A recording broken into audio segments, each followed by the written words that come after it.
Secret XPG. Sunday, malapit nang lumatag ang gabi nang nakarating si David sa Boracay. Kahit pagod na sa matagal ding biyahe na palipat-lipat ng sasakyan, ay kaygaan naman ang kanyang pakiramdam. Dahil nasa loob na sila ng isang special relationship ni Grace. Ito ay magastos para sa kanya at mali, ngunit wala na siyang pakialam. Napakahalaga ni Grace sa kanya. Hindi din niya kasalanan kung siya ang mas kailangan ni Grace pagdating sa kama. Mas mahusay siyang magdala ng kapareha. Mas tumatagal siya sa laban at idagdag pang higit ang itinatago niya kumpara sa asawa nito. Mga taglay niyang katangian na naging dahilan kung bakit may bawal na relasyon na sila ni Grace. Ganun na lang ang relationship nila, ngunit naniniwala siyang darating din ang araw na may mangyayari ang ultimate goal niya. Dahil ngayong pag-aari na din ni David si Grace, ay hindi na imposible na mapagwagian din niya pati ang puso ng asawa ni Kevin. Hindi nagsisisi si David para kay Kevin. Kasalanan naman ni Kevin kung bakit narito sila sa sitwasyong ito. Match made by heaven sila ni Grace at iyon lang ang mahalaga. Hindi mo siya deserve, Kevin. Ako ang tamang lalaki para kay Grace. Kaya kapwa magpatawad na lang tayo kapag nagawa kong iuwi ang asawa mo dito sa Boracay. Palapit pa lang sa bakod ng kanyang bahay ay natatanaw na ni David ang kanyang kaibigan si Hans na may kasamang dalawang babae. Bukas ang ilaw ng terrace at naroong nagiinuman na ang mga ito. Pagkatapos iparada ng maayos ang kanyang pickup truck ay bumaba na din si David mula sa sasakyan. Tumayo naman si Hans at sinalubong ang kaibigan. Dito na kami pinapunta ni Carlos, wala nang bakante sa bar. Alam mo na palagi kang malayang gamitin ang lugar na to. Anumang oras na kailangan mo. Ang nakangiting tugon ni David sa matagal na din niyang kaibigan. Gumanti naman ang ngiti si Hans at saka pumaling sa dalawang babaeng nakaupong nakatingin sa kanila. May isang tao na gusto kong makilala mo. Sure. Habang palapit sa terrace ay pinagmamasta na ni David ang babaeng hindi niya kilala na nakatingin sa kanila ni Hans. Maganda naman ito, may makurbading katawan at parang nasa 30s pa lang ang edad. Kaagad na tumabi si Hans sa babaeng morena na may tuwid na buhok. David, nakilala mo na si Crystal ko nang last kaming nagpunta dito. Kamusta, David? Kagaya ng dati, Crystal. At saka tinuro ng isang daliri ni Hans ang maganda ding babaeng kulot ang buhok na nasa tapat ni Crystal. At narito ang kaibigan ni Crystal, si Ashley. Ngumiti naman si Ashley at saka inilahad ang palad kay David. Ginagap iyon ni David na naging dahilan para kapwa mangiti si Hans at Crystal. Masaya akong makilala ka, Ashley. Nagbitaw sila ng kamay at saka muling hinarap ni David ang kaibigan. Pare, punta muna ako saglit sa bar. Balikan ko kayo pagkatapos. Sige lang. Pagkapasok ni David mula sa likuran ng bar, ay ang mga abala niyang tauhan ang bumungad sa kanya. Pagkatapos batiin ang mga ito, ay dumiretso na siya sa serving area. Hi Tito David. Ang nakangiting bati ni Vien na hawak sa isang kamay ang tray na may mga dalang hugasin. Ngumiti naman si David sa dalaga at bahagyang pinitik ng isang daliri ang tray na dala nito. Napakalaking tulong mo. Nagpapasalamat ako sa iyo. Si Tito talaga, parang ito lang eh. Pa! Si Carlos na palapit sa ama. Kami nang bahala dito sa bar. Bumalik ka na kay Tito Hans. Sigurado ka bang kaya mo? Inakbayan ni Carlos ang katabing nobya. Ipaubaya mo na sa amin ang lahat, pa. Bago kayo umalis ni Bien, kunin mo ang lahat ng kailangan mo. Mag-romantic date kayo kung saan. Ang masayang sabi ni David. May pagtataka man dahil sa nakikitang sigla ng ama ay hindi na nagtanong pa si Carlos. Dahil ang akala niya ay hindi naging mabuti ang pagpunta ng ama sa Manila. Thanks pa. Nakangiting tinignan ni Vienne ang nobyo. Mag-romantic date kahit saan? Magdala ka ng tent, Carlos. Kailangan pa ba natin yun? Panglatag na lang. Loko. Ang nasisiyang tugon ni Vienne bago nagtuloy na sa kusina. Si Carlos naman ay lumapit sa isang table na kakatapos lang lisanin ng mga customers at nagsimulang linisin iyon. Pagkatapos kumuha ng ilang maiinom at pagkain, ay lumapit na si David sa may pinto sa likuran. Binuksan ni Ben ang pinto para sa kanya nang mapansin niya sa isang sulok ang ilang boxes ng mga exotic fruits at mamahaling spices, maging mga imported canned goods, pasta at iba pa. Dela poser ng kaibigan nyo. Napangiti na lang si David na tuluyan ng lumabas. Pagkatapos salinan ang wala ng laman na baso ni Ashley, ay tinanong ito ni Cristel. Ano sa tingin mo? Tungkol saan? Ang patay mali siyang tugon ni Ashley. Huwag ka nga magmaang-maangan. Alam mo naman kung sino ang tinutukoy ko. Tungkol to sa kanya, si David. Ang patuloy ni Cristel. Tinignan muna ni Ashley ang magpartner at saka siyang umiti. Well, tulad ng sinabi mo, hot nga siya. Sabi ko sa'yo. Honey, baka magselos na ako niyan. Ang nagbibirong sabi ni Hans. Tinignan naman ni Cristel ang katabing si Hans. Come on, Han. Alam mo naman hot ka rin in your own way. Ang malanding sabi ni Cristel, ang nasa isip ay ang malaking itinatago ni Hans. At saka ginawara ng isang halik sa pisngi ni Cristel ang kinakasamang matanda. Itong munting bakasyon niya sa Boracay ay idea ng best friend niyang si Cristel. Wala siyang gagastusin sa kahit na anong travel expenses kahit kaya naman niya. Lahat ay sagot ng live-in partner nitong si Hans na ang alam niya ay isang napakayamang negosyante. Inamin ni Cristel sa kanya na may asawa na si Hans. Magkahiwalay pero hindi pa napawalang bisa. Ngunit hindi iyon pumipigil sa kanyang kaibigan na manirahan kasama si Hans. Dahil si Hans na din ang nagpo-provide ng mga needs ng family ni Cristel at talagang naibibigay ang lahat ng luho ng kaibigan. Sumasabay na lang siya sa Agos dahil gusto din ni Ashley ng temporary break sa magulo nitong buhay. Nawalan lang siya ng trabaho dahil sa ilang mga pangyayari. Hindi din siya in good terms sa sarili niyang pamilya. Kaya narito siya ngayon sa Boracay, looking for something na maaaring makapagpa-cheer up sa kanya. Pero 32 pa lang naman siya, single, may degree, pretty at sexy pa din naman. May mga qualities pa din siyang pangarap lang sa iba. Mas type niya ang mga lalaking malapit sa edad niya. Dapat gwapo at syempre capable sa lahat ng bagay. Ngunit pagkatapos makilala si David na sinabi sa kanya ni Cristel na very close friend at kasing edad ni Hans, ay wala siyang expectation na kahit na ano. At nagulat siya, nakuha siya ni David sa unang tingin pa lang. Nagiging totoo lang naman si Ashley sa assessment niya. At iyon ay isang bagay na bago sa kanya. Napaka-hot ni David kahit sa ganung edad niya. Malapad ang matipunong katawan, puro muscle ang bisig at braso na parang kay sarap yumakap. Napakabatang tignan ni David kumpara sa edad nito. Sorry sa paghihintay. Dito natigil sa pag-iisip si Ashley. Dahil kahit ang boses ni David ay napakalalaki. Inilapag ni David ang ilang bote pa ng inumin sa lamesa kasama ng ilang pagkain na espesyal. Free of charge? Ang nakangiting sabi ni David. Yummy! Si Cristel na biglang natakam. Salamat dito, David. Don't mention it. Oh, hindi mo ba kami sasamahan dito? Si Hans nang mapansin na nananatiling nakatayo si David.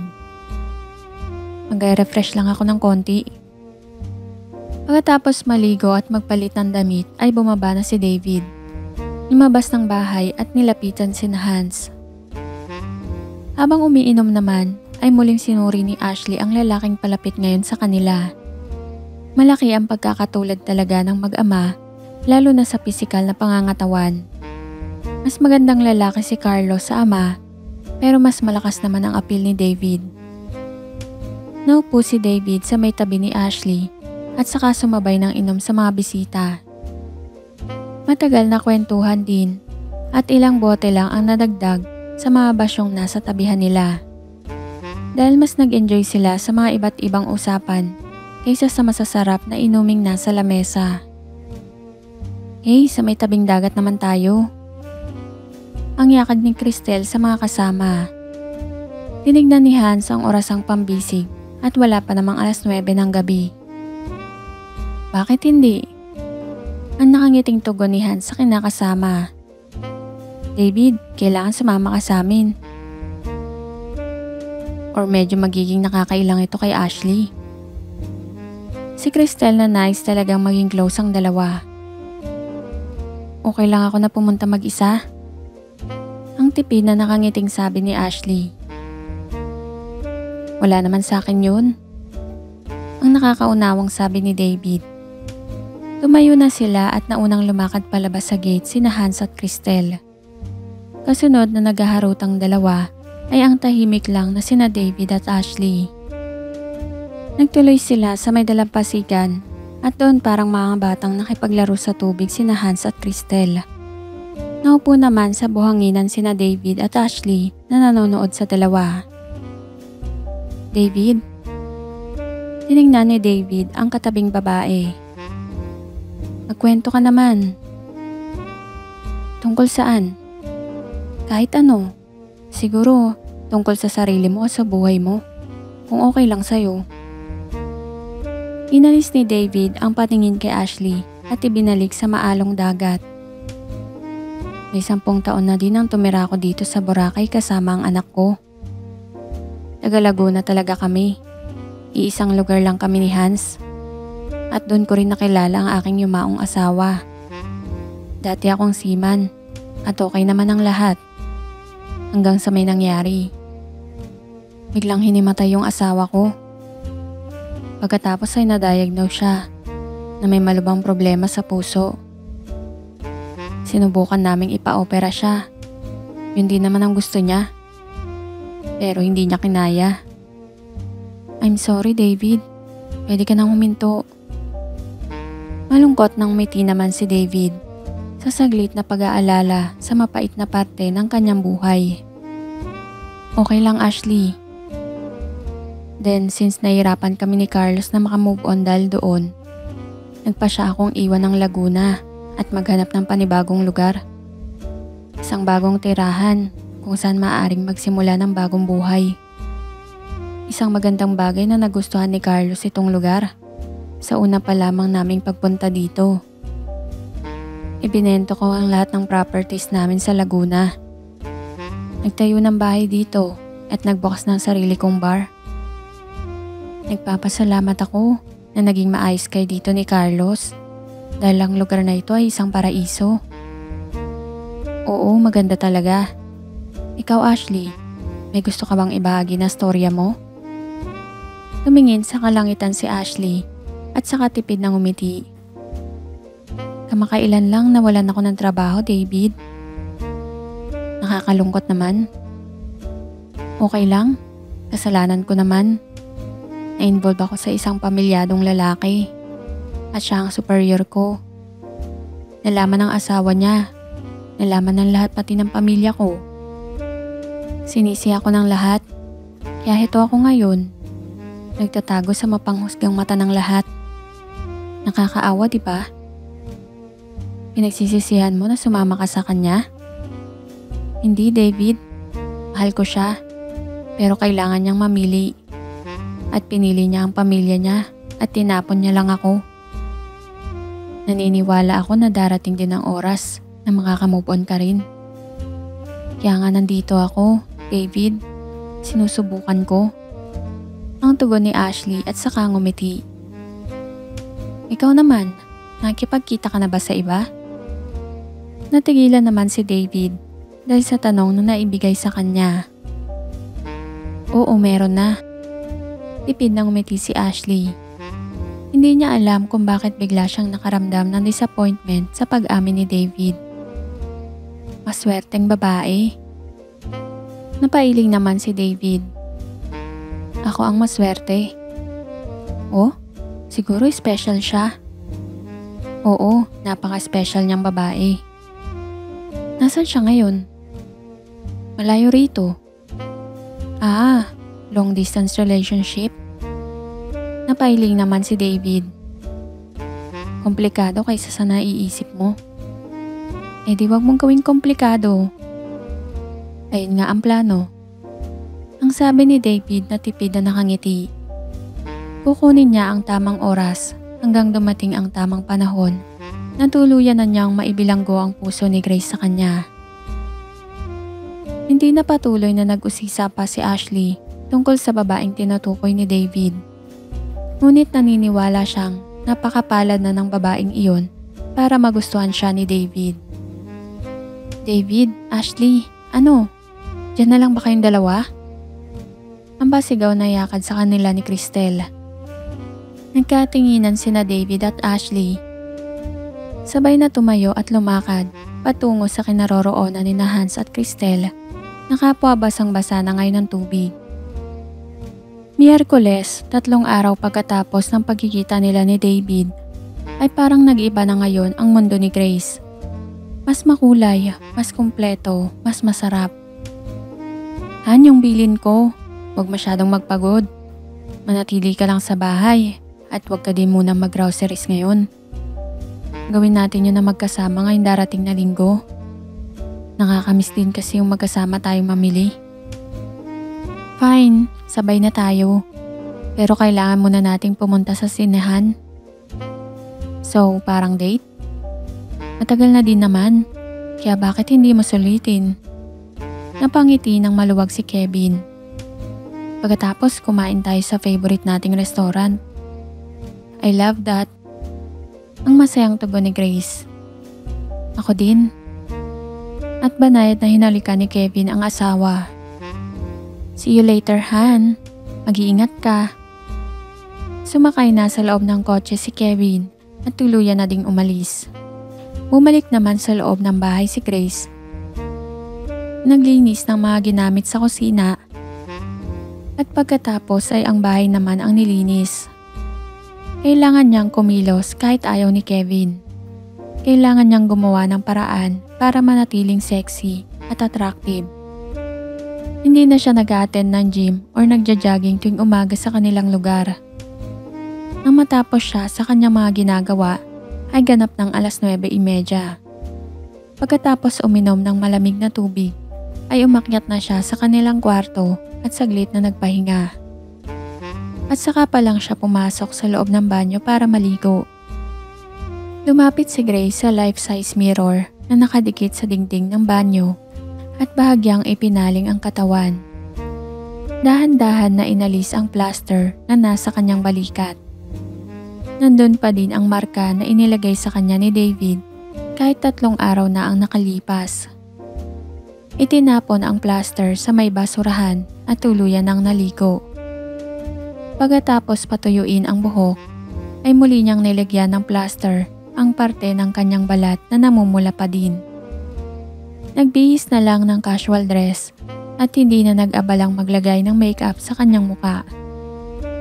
Tiniyak muna niyang nakalak ang mga pinto at saka lumabas na si Grace sa kanilang gate. Naghintay sa may gilid ng daan sa pedicab at nagpahatid sa may labasan. At ngayon ay narito si Grace sa loob ng isang tindahan ng cellphone sa Divisoria. Sinabi sa kanya ni David na tanggalin niya ang kanyang numero at ang kanilang pag-uusap sa phone nito.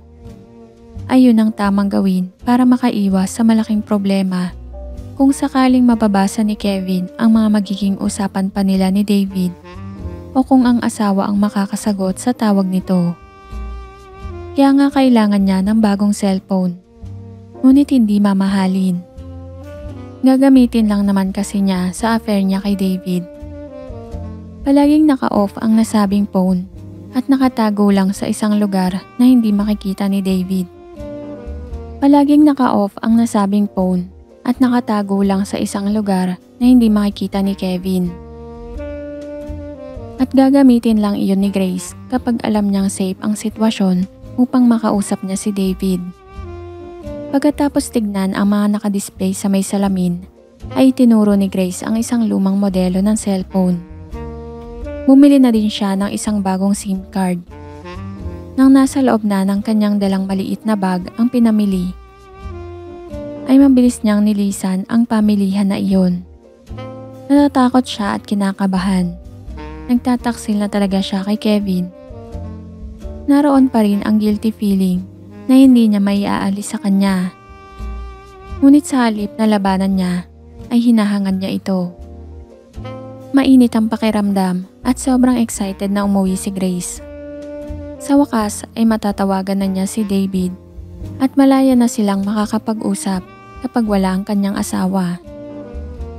Pagkapasok pa lang ni Grace sa loob ng kanilang bahay ay kaagad niyang tinawagan si David. Hello? Diyos ko, kahit ang boses niya ay napaka-sexy. Ang malanding laman ng isipan ni Grace. Hulaan mo kung sino. Ang malambing na tanong ni Grace. Napangiti naman si David. Nagsenyas kay Ben na lalabas muna siya saglit. Tignan ko kung makukuha ko ito ng tama. Isang maling sagot at ibababa ko na ang phone. Ang sabi ni Grace na ngayon ay nakangiting nakahiga sa sopa. Meron ka lang 30 segundo para sumagot. Nakaka-pressure naman. Tumatakbo ang oras. Ang patuloy ni Grace. Sabihin mo kung sino ako. Ang maganda kong minamahal, na gustong gusto ang aking alaga. Ang tugon ni David sa nakakadarang na tinig. Si Grace naman ay natigilan at saka muling napangiti. Direct to the point answer talaga ha, pero tama ka. Kamusta na ang mael kong babae? Ito, nag-iisa sa bahay. Nael dahil kausap na kita. Namiss na kita ng sobra, David. 3 araw pa lang ang nakakalipas. Ako ba talaga ang namimiss mo? O ang ano ko? Alin dun? Ang nakikipaglaro ding tanong ni David. Malayo na siya sa bar at nag-iisang nakasandal ngayon sa isang puno. Napakainit ng kanyang pakiramdam kahit kausap lang niya si Grace. Sa totoo lang, namimiss ko na yung ano mo. Pero malapit ka na sa pangalawa. At saka napatawa si Grace ng buong paglalandi. David? Ano? Ikaw, anong namimiss mo sa akin? Lahat.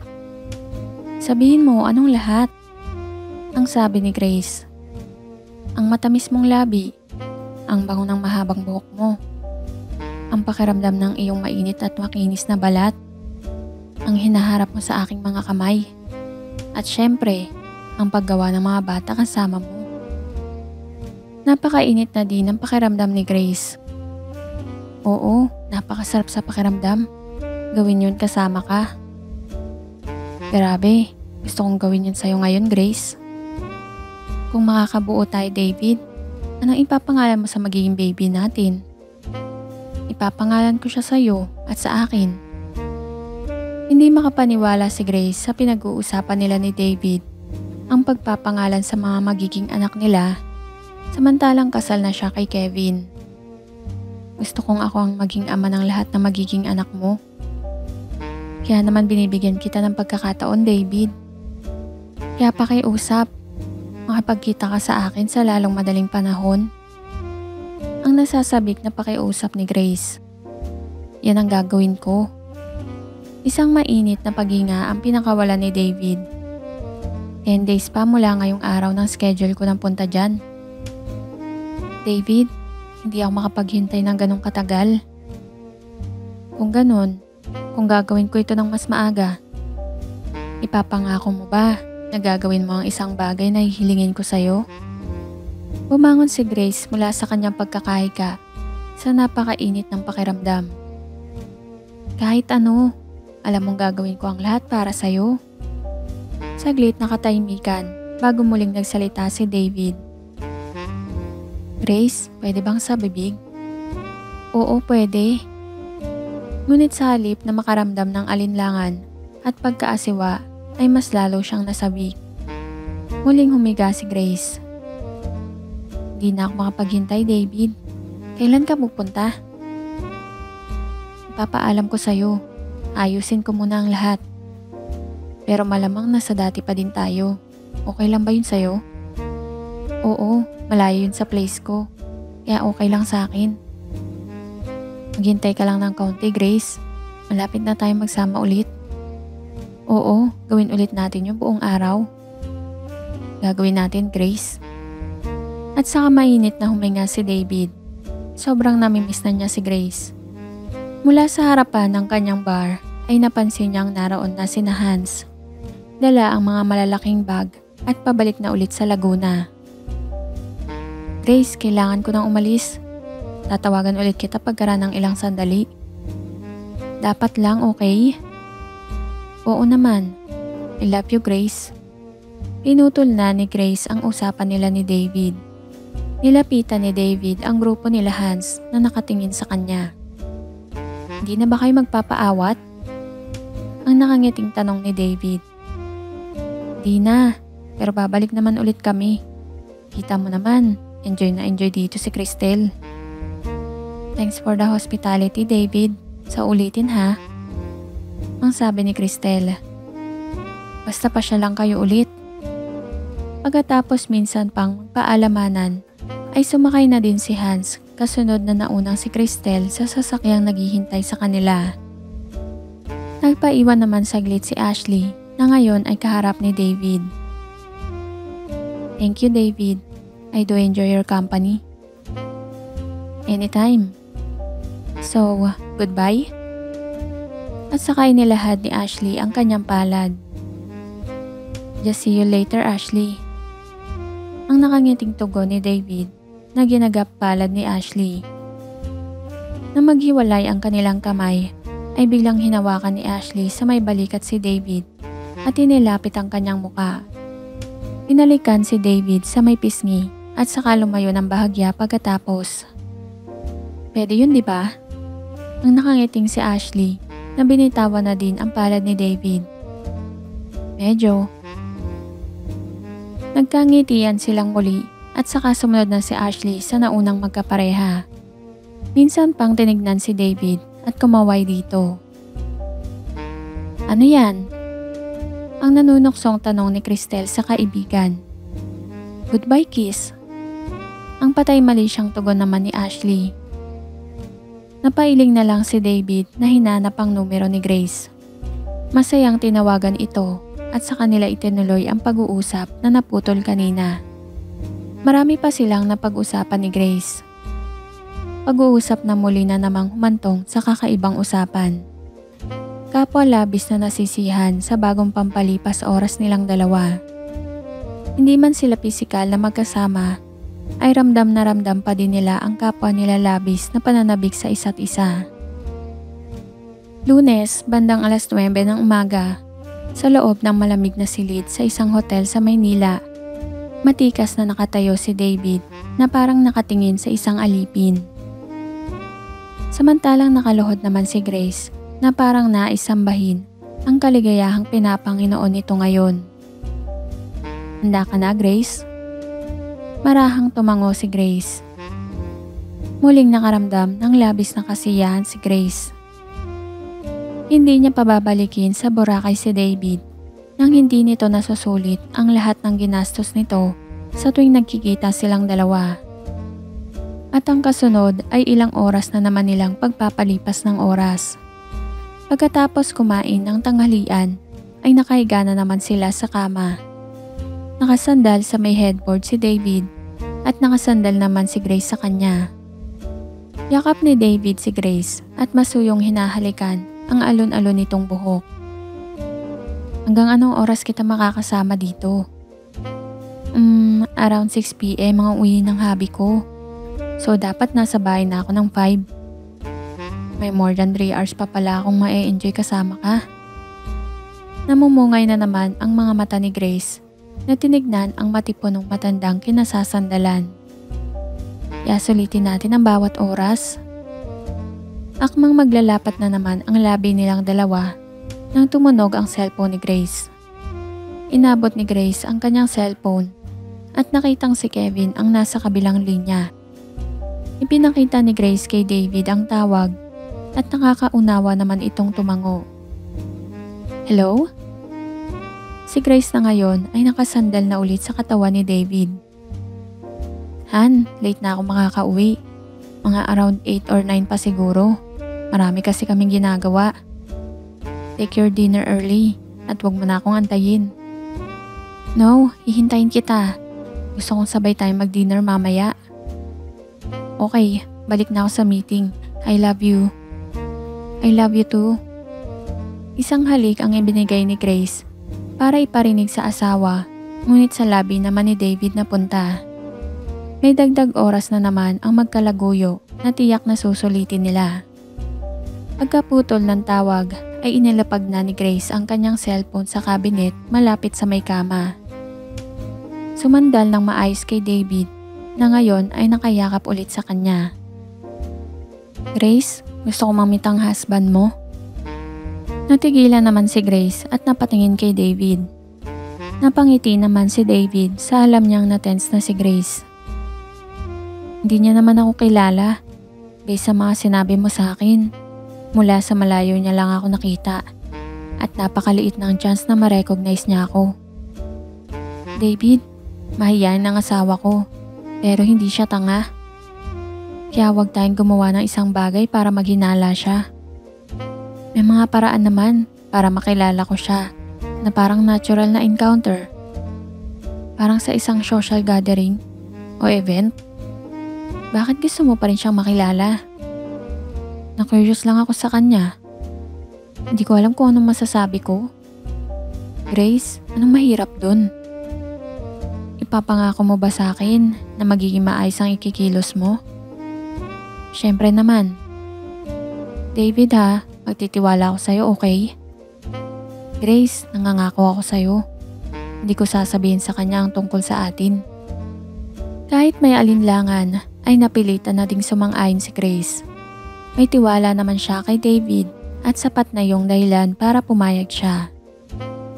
Okay, pero hindi pa sa ngayon. Kapag may occasion na, pwede kayong magkakilala. Isa-set up ko yun. Thank you. David, nangako ka ha. Magbe-behave ka. Ngumiti naman si David at saka hinilikan sa labi ang asawa ni Kevin. At muli na naman nilang ipinagpatuloy ang kanina nga nilang sinimulan. At nang matapos ay kapwa parang lantang gulay dahil sa matinding pagod na bunga ng mahaba nilang bakbakan. Kapwa nakatingin sa isa't isa na may kakaibang ngiti sa kanilang labi. Hinawi ni David ang mga buhok sa mapawisang mukha ni Grace. I love you, Grace. Ngumiti naman si Grace na hinawakan ang kamay ni David na nasa kanyang muka. I know. Dahil sobrang pagod na si Grace, ay pinadaan na lamang niya ang taxi sa isang bilihan ng mga lutong pagkain. Nag-order ng para sa hapunan nila ni Kevin at isasalang na lamang niya sa microwave mamaya. Pagka-uwi sa kanilang bahay, ay saglit lang siyang nagpahinga. Naligo at nagpalit ng damit upang fresh na naman niyang sasalubungin ang asawa. Pasado 8:00 na ng gabi nang marinig ni Grace ang pagdating ng kotse ni Kevin. Binuksan niya ang pinto at nakangiting sinalubong ang asawa. Kinuha ang case sa kamay nito at saka sila sabay na umakyat patungo sa kanilang kwarto. Pagod na ang katawan ni Grace. Nais na niya talagang matulog. Ngunit kailangan din naman niyang pagsilbihan ang asawang kahit pinagtataksilan niya ay mahal pa din naman niya. Nag-take ka na ba ng dinner? Ang tanong ni Kevin habang nakatingin sa asawang nagpapalit ng damit. Di ba sabi ko naman na gusto kong sabay tayo? Ang naglalambing na tugon naman ni Grace. Napaka-sweet talaga ng misis ko. Sana hanggang sa pagtanda natin, hindi ka magbago, Grace. Saglit na itinigil ni Grace ang ginagawang pag-alis sa mga botones ng long sleeve ni Kevin. Nagtaas ng bahagya ng paningin upang tignan ang gwapong mukha ng asawa. Hindi ko gagawin. Lagi kitang mamahalin, Kevin, kahit na anong mangyari. Pinili kita sa dami ng ligaw sa akin dahil ikaw ang gusto kong maging forever. Napangiti naman ng maluwag si Kevin, feeling proud sa kanyang sarili. Pagkatapos magpalit ng damit ay bumaba na ang mag-asawa sa kusina. Sabay na naghapunan kahit late na habang nagkukwentuhan ng masaya. At sa pagsapit naman ng gabi ay ang obligasyon naman sa kama ang kailangang gawin ni Grace. Antok na siya, ngunit hindi naman niya nais na tulugan si Kevin. Lalo't sa nakalipas na 3 araw ay hindi siya nito ginalaw. Ngayong nasa mood ang asawa ay kailangan naman niyang gampanan ang pagiging may bahay niya. At makalipas lamang ang ilang sandali ng kanilang matamis na pagsasalo, ay humiga na sa tabi ni Grace si Kevin na nililinis ang sarili. Si Grace naman ay nakatingin lang sa kisame na parang walang nangyari.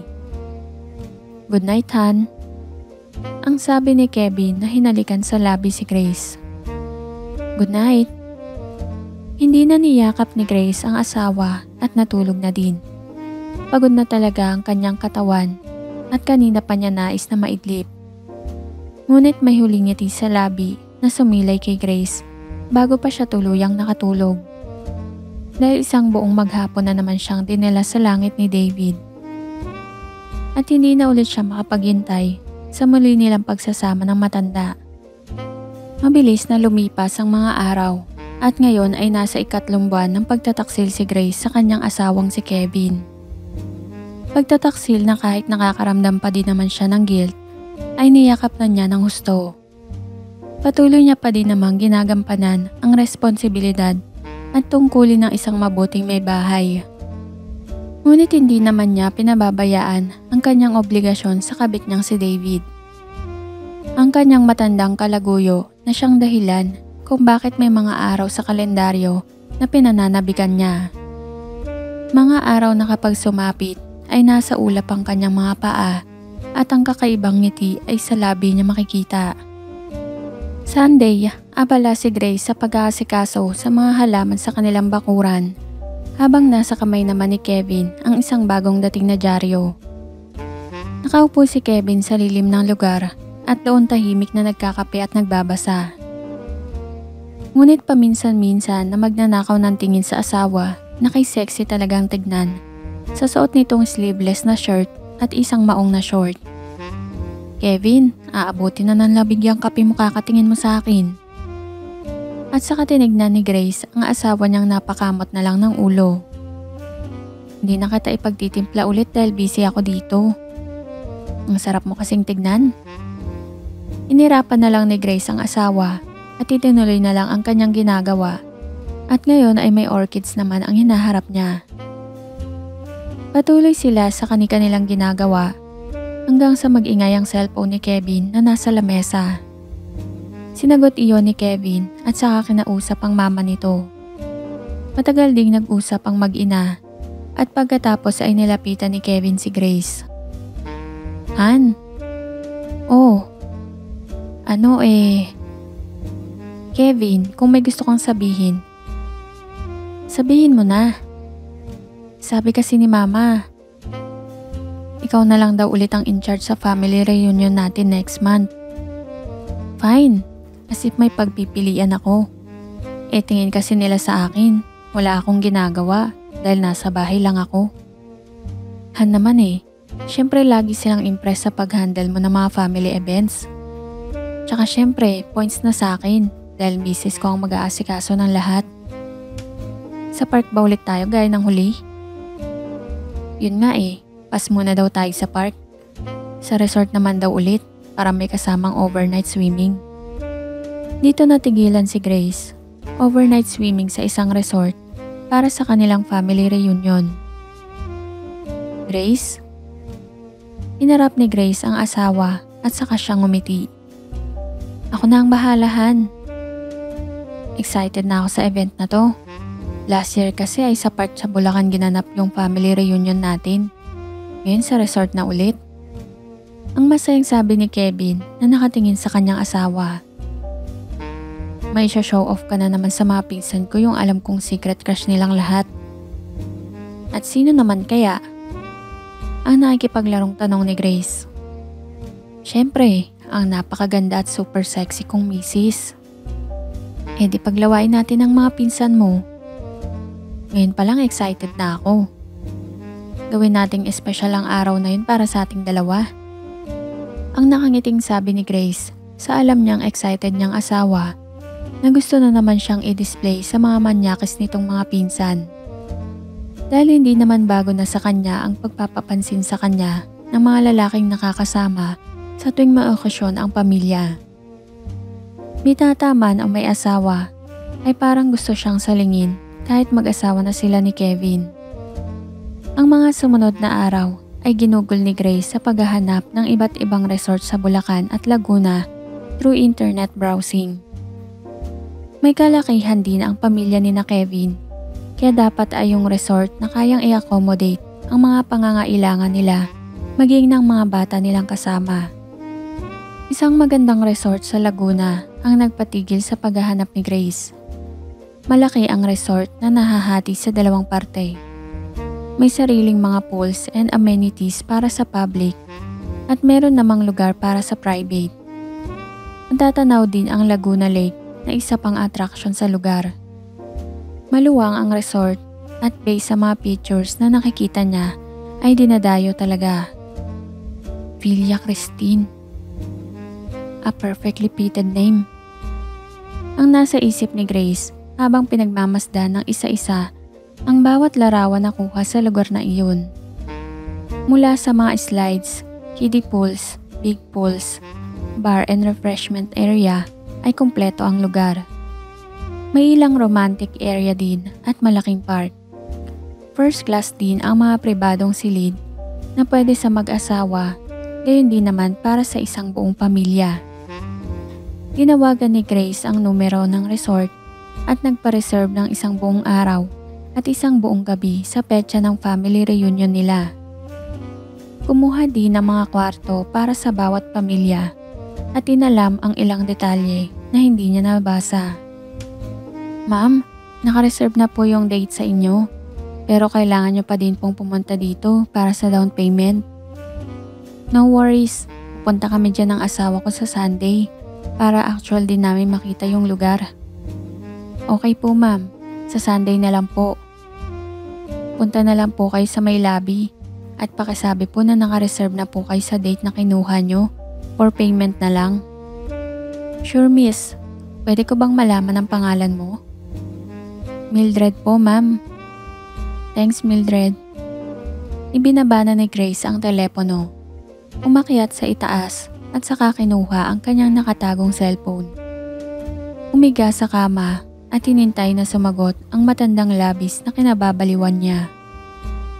Grace, namimiss mo na agad ako? I miss you every day. Ang malambing na sabi ni Grace habang nangingiting mag-isa sa ibabaw ng kama. I miss you too. Meron akong sasabihin sa'yo at magugustuhan mo tong maririnig mo. Eh di sabihin mo na sa akin. No, sasabihin ko sa'yo kapag nagkita na ulit tayo. Ang naglalambing na sabi ni Grace. Parang gusto ko na ulit bumalik dyan kahit paubos na ang savings ko. Ang nagbibirong sabi ni David. Napatawa naman si Grace dahil wala pang isang linggo ang nakakalipas nang huli siyang lamugi ng matanda. Pakiusap, naghihintay ako. Marinig ko lang ang matamis mong boses ay nabubuhayan na ako. Ganon din ang nararamdaman ko. Iniisip ko lang ang mga sandaling yun na magkasama tayo. Habang naririnig ko ang napakalalaki mong boses ay nakakaramdam na ako. Gusto ko tang yakapin ng mahigpit habang hinahalikan ng matamis mong labi. Ang mainit na sabi ni David. Labis na nasasabik na naman sa babaeng minamahal niya. Ako rin. Kaya pakiusap, magkita tayo sa lalong madaling panahon. Titignan ko kung ano ang magagawa ko. Huwag mo akong paghintay ng matagal o hindi ko sasabihin sa'yo. Lalo tuloy ako napapaisip ngayon. Ito yung isang bagay na matagal mo nang gusto. At ngayon, ito na. Sige, paano kung ngayong darating na Lunes? Okay, sa Monday. Naiiyak ko ngayon, David. Pakiusap, gawa mo naman ng paraan. Sure. At saka nagsimulang mag-usap ng kamunduhan ang dalawang magkalaguyo. Unti-unting napuno ang kwarto ni na Kevin at Grace ng mga mahinang tinig ni Grace habang kausap niya si David. Mga sandaling paulit-ulit nang nangyayari sa silid na iyon habang nasa trabaho si Kevin. Kahit naginhawaan na, ay bitin na bitin pa din si Grace. Dahil iba talaga ang ligaya na dulot ng nakakapasong pagmamahal ni David kumpara sa kanyang sarili lamang. Gusto ko yung sayo, David. Makukuha mo rin to soon. Lunes, sa loob ng isang malamig na silid, ay naroong magkasama na naman sa ibabaw ng kama sina David at Grace. Nagpapahinga ang dalawa, nakakatapos lang lasapin ang kanilang pagpapaligaya. Panay ang haplos ni David sa buhok ni Grace habang nilalaro naman ito ang mga balahibo sa matigas na dibdib ng matanda. Grace, sabi mo may sasabihin ka sa akin. Nagangat ng paningin si Grace at ngumiti kay David. Naaalala mo ba nang minsang sinabi mo sa akin na gusto mong mamit ang mister ko? Oo, naaalala ko yun. Gusto mo pa ba siyang makilala ngayon? Gusto ko pa rin. Well, next month, may family reunion kami nagaganapin sa Laguna. Pwede mong makilala ang asawa ko dun. Tutulungan mo ba akong lumapit sa kanya? Pag-iisipan ko. Salamat. David ha, panindigan mo yung pinangako mo, okay? I promise. At saka hinalika ni David sa labi si Grace. Ang asawa ng lalaking nais niyang makilala ng mukaan. Ang lalaking naging dahilan kung bakit nagnanakaw ng sandali si Grace upang makasama niya. Gagawin kong miserable ang buhay mo, Kevin. Si Grace ay hindi na lamang sa'yo. At darating din ang araw na iiwan ka ng asawa mo para sumama sa akin sa sarili naming paraiso. Saturday, bandang 8:00 ng umaga. Family reunion ng pamilya Madrigal sa isang kilalang resort sa Laguna. Nasa private area sila na mas mataas ng bahagya ang kinalalagyan kumpara sa pampublikong paliguan na higit na mas malaki naman. Kahit nasa 10 pamilya sila, ay maluwag pa din para sa kanila ang lugar na okupado nila. At higit na mas malawak pa sa parteng ibaba kung saan naroon ang mas maraming tao. Mula sa itaas na parte ay nakatingin sa ibaba ang magpipinsan na sina Rigor, Ben at Arnold. May mga hawak na agad na beer ang tatlo kahit kadarating pa lamang. Arnold, tumulong muna kayo dito sa amin. Ang aga-aga ng inom nyo. Ang reklamo ni Melba sa asawa. Kayang-kaya nyo na yan. Nandito kami para magsaya. Kaya yun ang ginagawa namin. Lumabas na din si Kevin mula sa kwarto nila ni Grace at hindi napigilan ang sarili na humangan talaga sa lugar. Wow, napakaganda ng lugar na to. Sabi pa lamang ay napakasulit na sa presyo. Ang nasisihang sabi ni Kevin na pinagmamasdan ng paligid. Bukod kasi sa iba't ibang sukat ng mga pools ay mayroon ding mga slides. May malaking part din sa tagiliran at laruan ng mga bata na open para sa guests mapapublic man o private. Maraming punong kahoy ang makikita din sa paligid. Meron ding snack bar, refreshments, swimming clothes at souvenir store na makikita sa ibaba. Kevin, ang pagtawag ni Arnold sa pinsan. Umisa ka muna. Maaga pa. Baka magalit si mama kapag nakita ako. Napangiti naman ng maluwag ang magpipinsan na lalaki. Dahil sa bukod sa baby face na itsura ni Kevin, ay sadyang parang bata pa din ito pagdating sa takot sa ina. Kevin, magpakalalaki ka na? Ilang taon na lang nasa 30 ka na.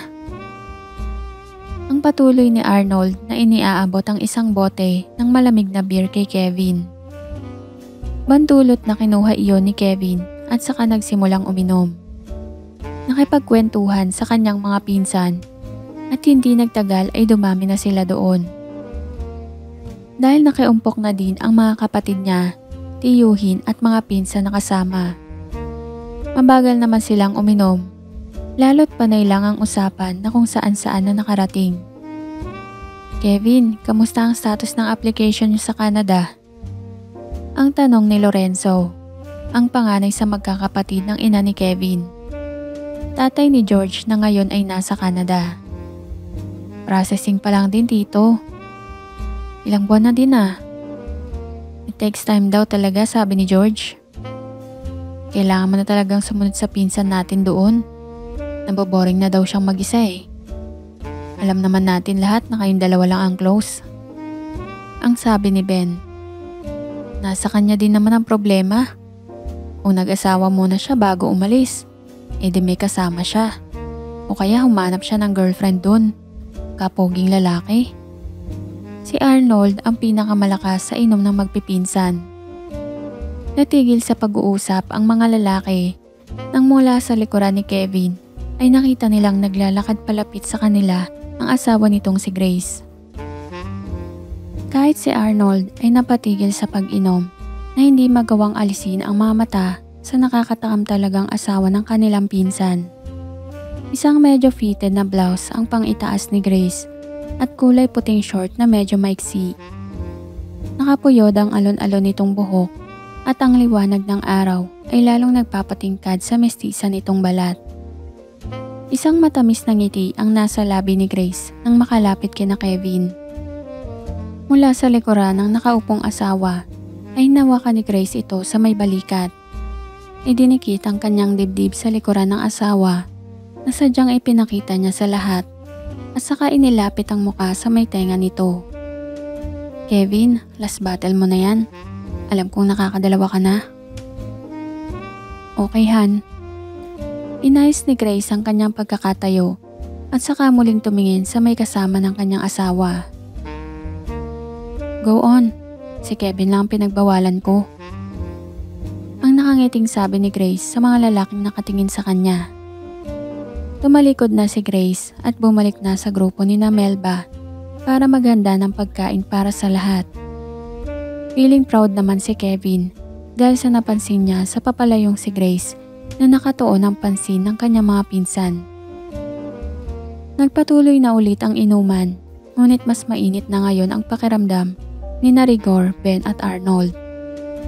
Pinainit ng asawa ni Kevin na parang palaging nangaakit ang tingin. Bumulong si Arnold kay Ben. Swerte talaga ni Kevin. Nadadali niya si Grace kahit anong oras niyang gusto. Pasimpleng tinignan ni Ben ang kinaroroonan ni Grace na noon pa man ay alam niyang hindi lang siya ang may pantasya. At saka siya napapailing na napatingin din sa asawa niyang katabi nito. Kumuha si Ben ng isang bote pa at iniabot iyon kay Kevin na namumulutan na lang. Isa ka pa, Kas. Sumenyas naman si Kevin na ayaw na niya. Stop na ako. Alam niyo naman ang capacity ko sa alcohol. Mamaya na ulit. Ngunit nagpilit si Ben. Isa na lang talaga, Kas. Kaya mo pa yan. Para fair, nakakailan na kami dito. Napipilitang kinuha ni Kevin ang bote at saka muling iminom. Nakangiti naman si Ben na tumingin kay Arnold. Napangisi din si Arnold na parang iisa ang nasa isipan ng dalawa. Bandang 10:30 ng umaga. Nasa labas pa lang ay pinagmamasdan na ni David ang arko ng resort. Ang disenyong napiling gamitin doon at ang pagkakagawa ng bakod. Maging ang mga puno't halaman na nakalagay ay sadyang ginastosan talaga. Pumasok na siya sa loob pagkatapos magbayad at mas lalo siyang bumilib. Napakalawak ng paligid at magaganda ang mga tanawing makikita. Ang mga munting tulay at mga lakaran ay may magagandang palamuti at disenyo. Ang laruan ng mga bata sa isang magandang parke at ang mga pinarerentahang silid ay magaganda din ang pagkakagawa na halos puro salamin ang dingding.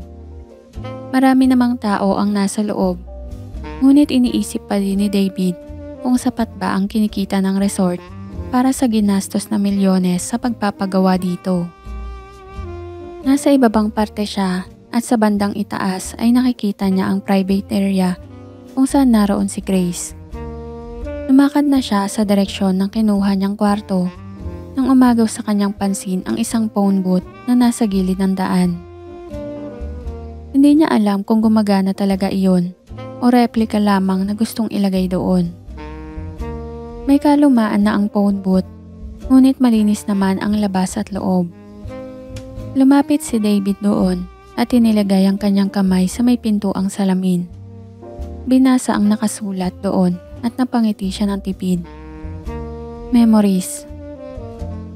Gumagana pa rin to kung sakaling nagtataka ka.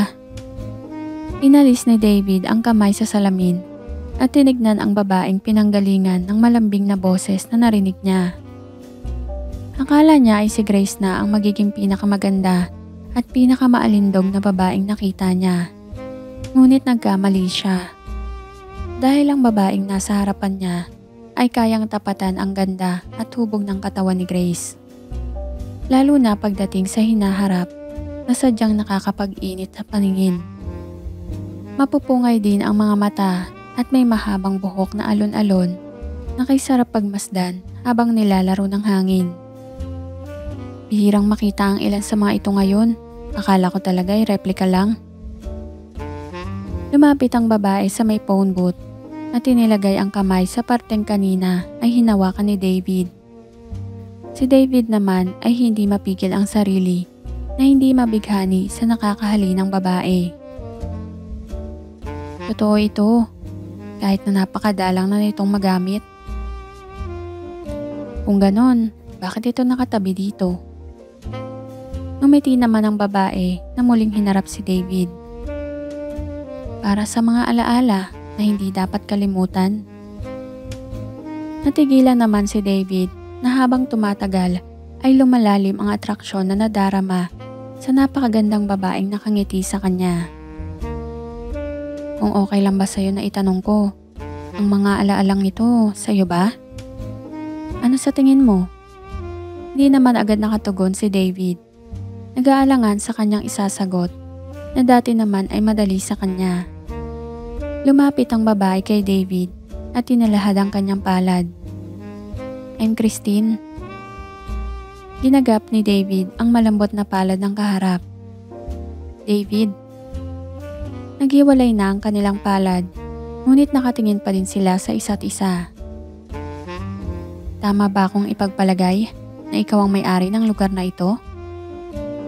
Ang may himig pagbibirong tanong ni David dahil kapangalan ng kaharap ang resort at sa nalalaman nito patungkol sa phone booth na pinag-uusapan nila. Napangiti naman si Christine. Pagmamay-ari ko ito, David.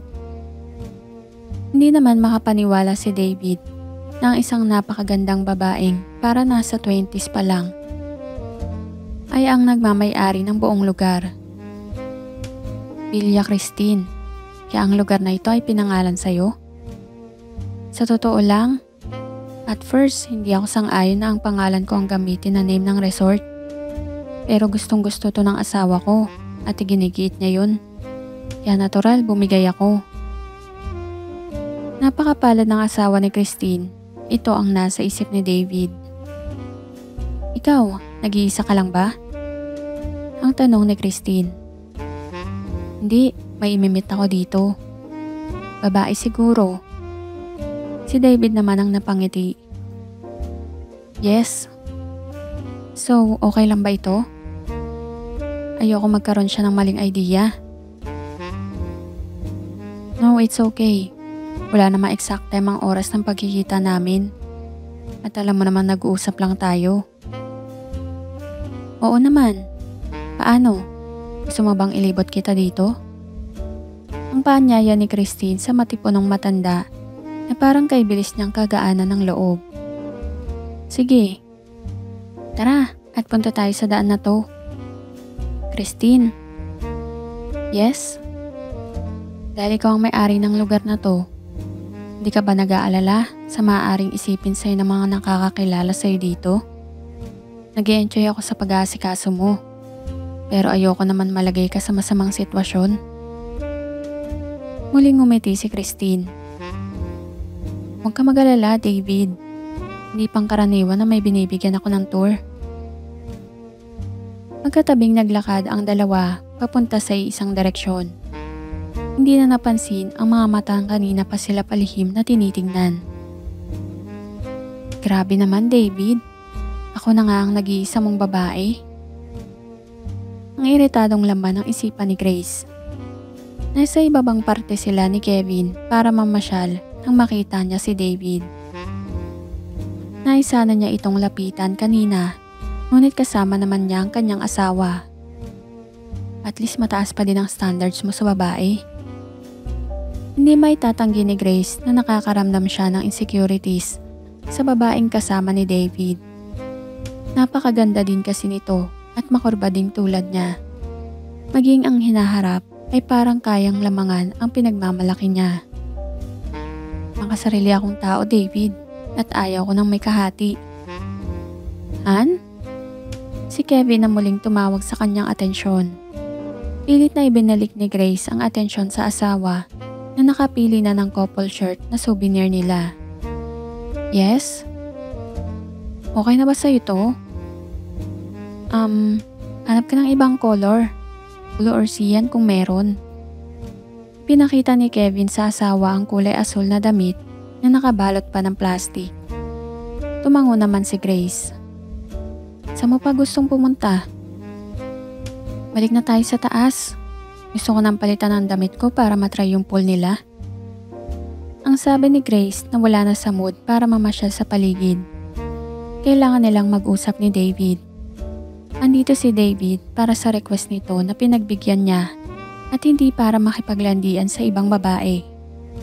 Ngunit bago siya makipagkita kay David, ay kailangan muna niya magpalit ng pampaligo.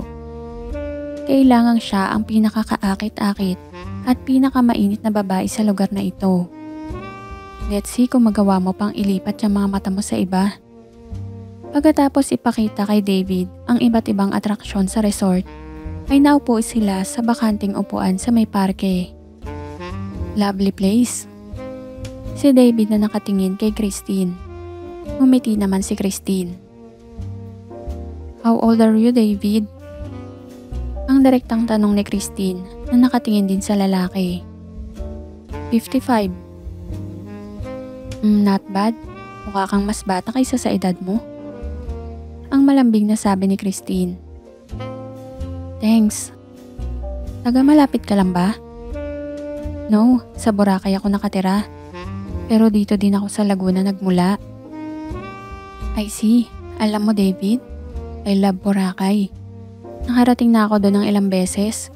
Gusto ko ang mga beach doon at ang mga tanawin. May sarili akong bar doon. Kapag napasyal ka ulit, please do visit my place. Name of your bar? David's Place. Napangiti naman ulit si Christine. Parang katulad lang pala nito, pinangalan sa may-ari. Napangiti din si David. Ngunit ang bar ko ay hindi kasing halaga nito. Base sa aking mga obserbasyon, ang pagtatayo ng lugar na ito ay nagkakahalaga ng malaki. Inilapit ni Christine ang labi sa tenga ni David at nagsabi ng halaga. Natigilan naman si David dahil sa ginawa at sinabi ni Christine. At ang halagang sinabi nito ay sapat na para maunawaan niya kung gaanong karangya at anong klase ng buhay meron si Christine. David, naniniwala ako na hindi lahat ay nasusukat ang value sa pamamagitan ng pera. May iba pang mahalagang bagay na mas pinapahalagaan namin kaysa sa pera. Gaya ng mga alaala at pagmamahal ng isang tao. Parang isang babaeng umiibig sa unang pagkakataon ang nakikita ni David kay Christine. Napakaswerte ng asawa mo sa'yo. Ang seryosong sabi ni David na labis na humahanga sa mga katangian ni Christine. Tadhana na maging akin siya. At malay mo, siguro ang pagkakakilala nating ito ay isang tadhana rin sa ating dalawa. Ang sabi ni Christine na nakatingin sa mga matang hindi naman kaila sa kanya ang nararamdaman. Ma'am Christine. Ibinaling ni Christine ang paningin sa tumawag sa kanya. May kailangan ka ba? Ang tanong ni Christine sa taga-silbing matagal nang naglilingkod sa kanya. Andiyan na po si Sir.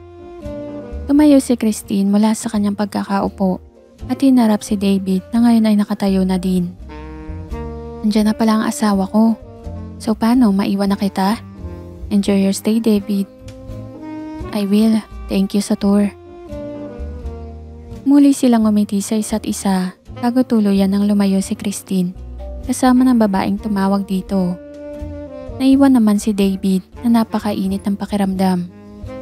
Kailangan niyang makita si Grace upang ilabas ang init na namuo sa kanyang katawan.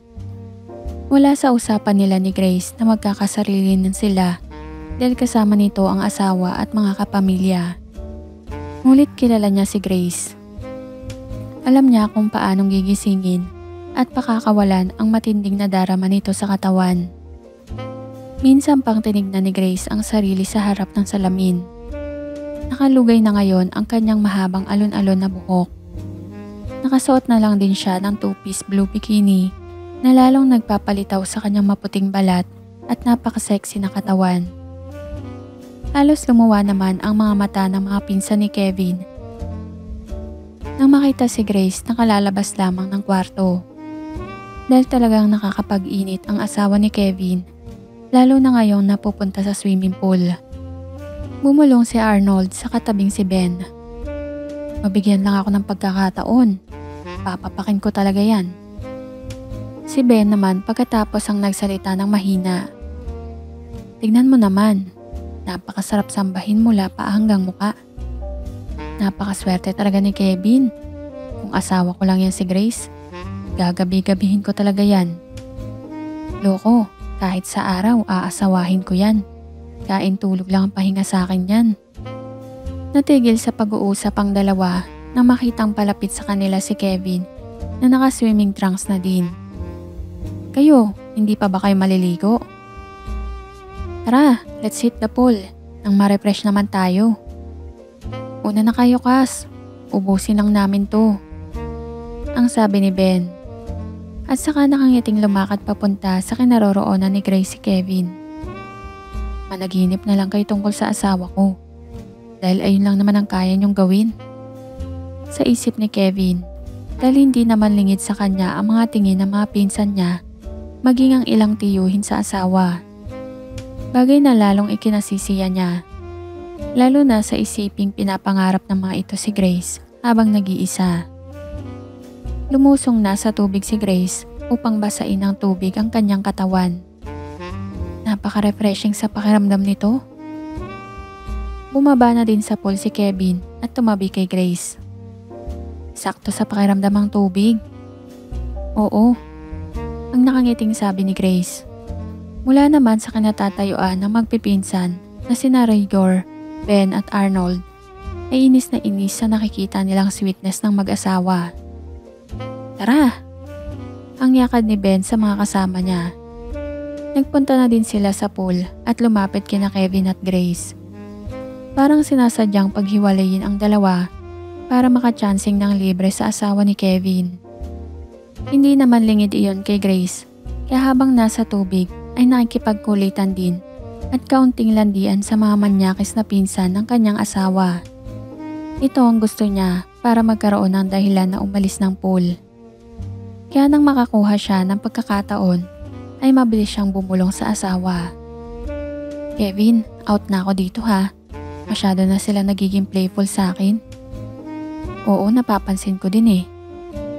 Pero manatili ka na lang muna dito sandali para hindi naman nakakahiya sa kanila. Okay, saan ka pupunta? Maglalakad-lakad lang. Magsuot ka ng pantakip ng bikini mo, okay? Okay. Hinayaan na ni Kevin na lumangoy si Grace palayo sa kanila. At saka sabay-sabay silang napatitig sa basang katawan ni Grace na umahon na mula sa tubig at ngayon ay nasa gilid na ng pool. Tinignan ni Grace si Kevin at saka ngumiti. Mga kas, dito muna kayo. Ang paalam ni Kevin na ayaw nang sundin ang sinabi ni Grace na maiwan. Hinawakan naman ng tatlo si Kevin na nahiwatigan nila kung ano ang gustong gawin. O dito ka muna Kevin. Para namang mawawala yung asawa mo. Ang sabi ni Arnold. Ngayon na nga lang tayo magkakasama-sama ulit. Boys talk muna tayo. Sabi ni Ben.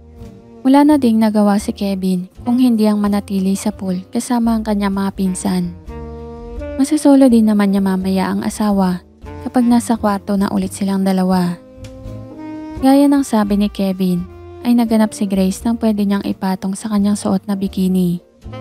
Isang medyo manipis na white shirt ang isunuot niya at saka muling lumabas ng kwarto. Dumaan saglit sa pool upang ipakita sa asawa ang suot niya na nag-thumbs up naman sa kanya. Lumapit muna saglit si Grace sa mga kasama niyang babae at nakipag-usap at saka nagpaalam na may titignan lang sa ibaba at babalik din siya agad. Nasa may public area na si Grace at hinahanap ng mga mata si David. Walang pakialam sa mga papansin na lalaking nadadaan niya. Malayo na siya sa may private area at kung saan-saan na din siya nakarating. Ngayon ay nasa may parteng likuran na siya, nakakaunti na ang mga tao. Nasaan ka na ba David? Huwag mo sabihin na magkasama pa din kayo. Sa isip ni Grace. Biglang may humawak sa kamay ni Grace na ikinagulat niya. Ngunit nang makita ni David, nakasuot na lang ng pantalon, ay kaagad naman siyang kumapit sa palad nito. Mabilis na hinila papunta ni David si Grace sa isang shower room. Inilak ang pinto at saka isinandal si Grace sa may dingding. Bigla siyang siniil ni David ng halik. Mga halik na kay bilis na lumalim na naging dahilan para mapayakap sila sa isa't isa. Binuksan ni David ang shower at sabay na nabasa ang kanilang katawan. Basang-basa na sila ng tubig, ngunit sa halip na humupa ang apoy na tumutupok sa kanila, ay lalo silang nag-aalab. Huwag dito David. Hinawakan ni David sa magkabilang pisngi si Grace at saka buong init itong tinitigan sa mga mata. Hindi mo ba ako gusto Grace? Hindi na sinagot ni Grace ang tanong ni David. Kusa na niyang hinubad ang kanyang suot na basang puting damit at ibinagsak iyon sa basang sahig. Hinawakan ang pagkakabuhol ng suot niyang blue bikini at saka iyon inalis mula sa kanya. Napakainit ng kanyang pakiramdam habang unti-unting ipinapakita kay David na dapat ay ang asawa niyang si Kevin ang unang makakakita sa lugar na ito. Pagkatapos ay mainit ding tinitigan ni Grace si David sa mga mata.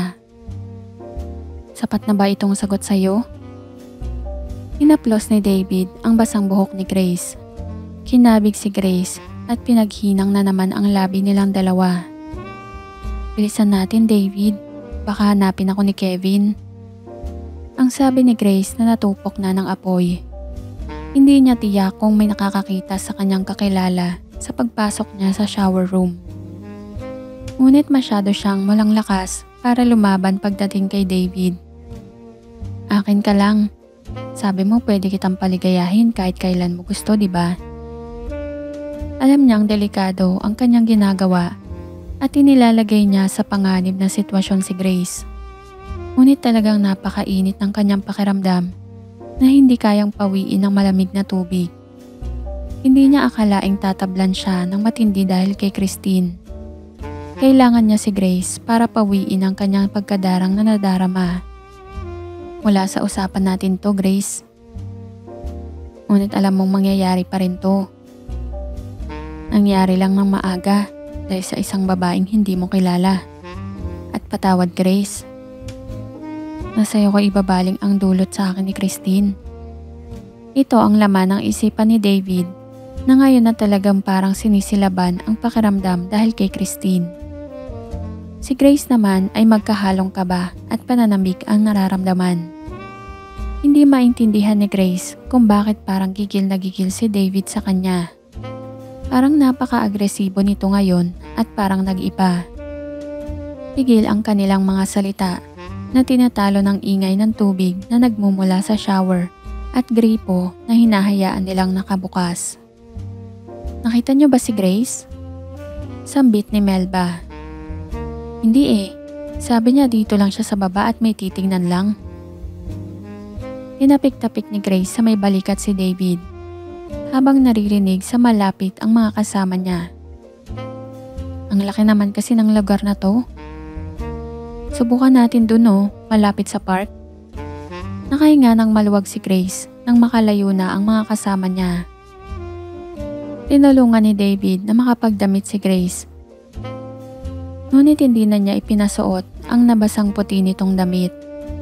Dahil mas magandang tignan ngayon si Grace sa suot nitong basang asul na two-piece bikini lang. Pinahawakan na lang iyon ni David kay Grace. At saka siya naman ang mabilis na nagbihis. Hinawakan ni David sa magkabilang pisngi si Grace at saka hinalikan ito. Pagkatapos ay lumapit sa may pinto at saka tinignan si Grace. Kakatok ako ng 2 beses kapag pwede ka na lumabas. O, okay. Ang nanlalabot na tugon ni Grace. Lumabas na si David ng shower room at naiwang kinakabahan si Grace. Dahil tansya niya ay inabot din sila ng mahigit 20 minuto ni David sa loob ng shower room. Pilit na hinahanap ni Grace ang kanyang lakas at saka lumabas doon. Babalik ka na ba? Umiling naman si Grace. Punta tayo sa malapit na tindahan. Kung pupunta ang asawa ko para hanapin ako, makikita niya akong nakikipag-usap sa'yo. Gamitin mo ang pagkakataon na yun para magkakilala kayo. Okay. Magpanggap tayo na ngayon lang tayo nagkakilala. Walang holding hands. Umarte tayo ng natural para makaiwas tayo sa problema. Magkasabay na naglalakad patungo sa isang shop ang dalawa at doon nagpahinga. Nakainom na si Grace ng malamig na tubig na binili ni David at bumabawi ng kanyang lakas.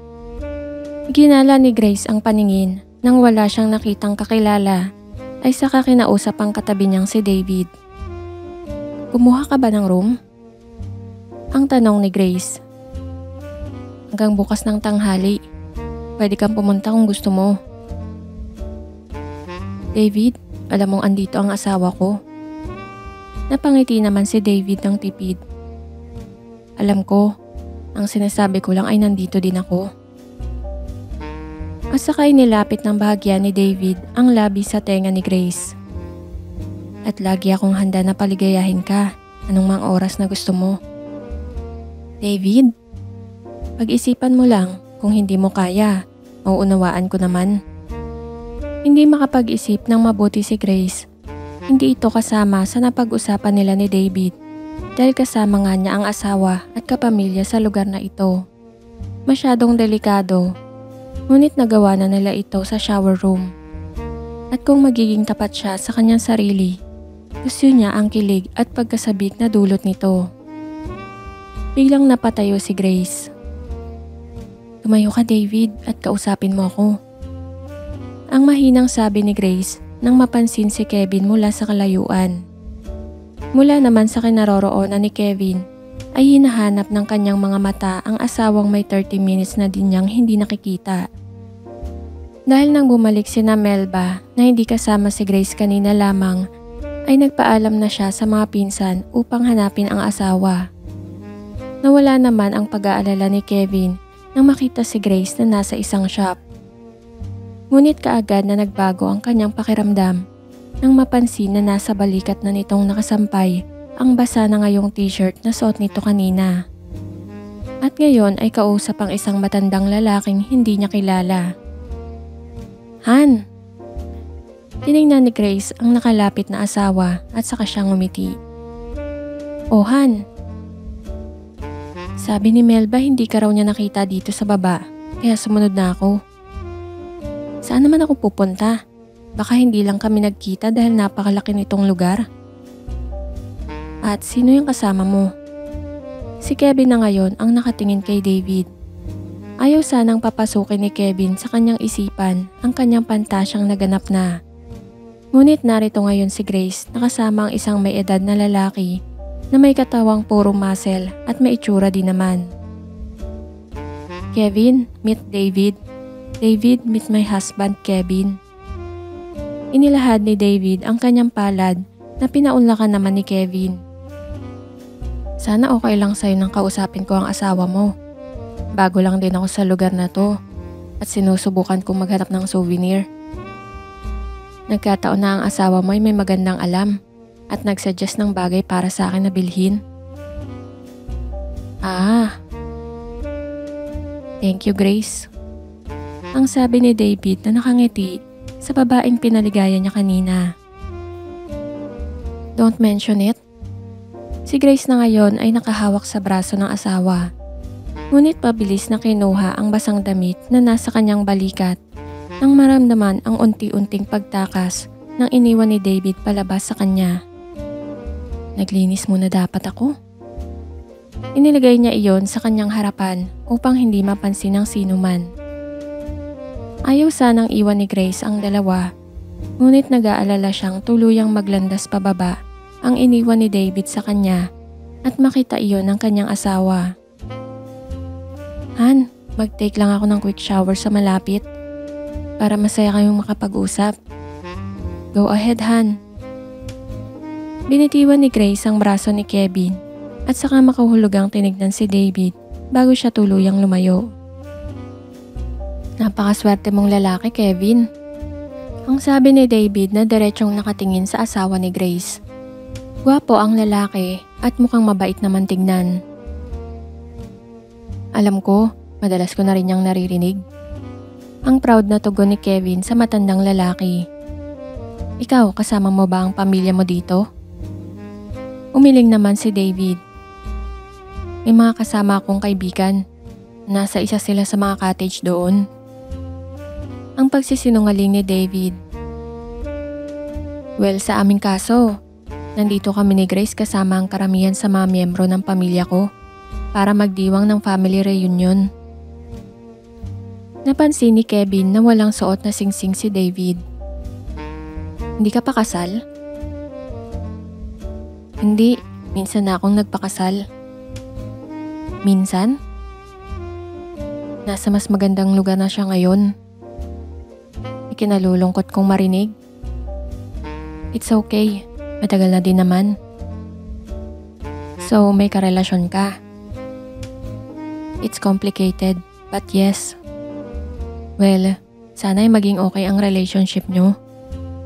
Ginagawa ko ang lahat ng paraan para mangyari yun. Dahil ang babaeng yun ay mahal na mahal ko. Alam ko ang pakiramdam, David. Well, meron kang kaibig-ibig at kaakit-akit na asawa. Siya nga, at mahal na mahal ko rin siya. At hindi ko makita ang hinaharap na hindi ko siya makasama. Kung ganon, dapat mong protektahan at ingatan siya sa lahat ng paraan. Siyempre naman. May ilan pa silang napag-usapan na mapansin ni Kevin na pabalik na si Grace na suot na ulit ang basa nitong t-shirt. Eto na siya. Lumapit si Grace sa dalawa at tumabing muli kay Kevin. Nagkakasiyahan kayo? Ang tanong ni Grace kay David na nakatingin.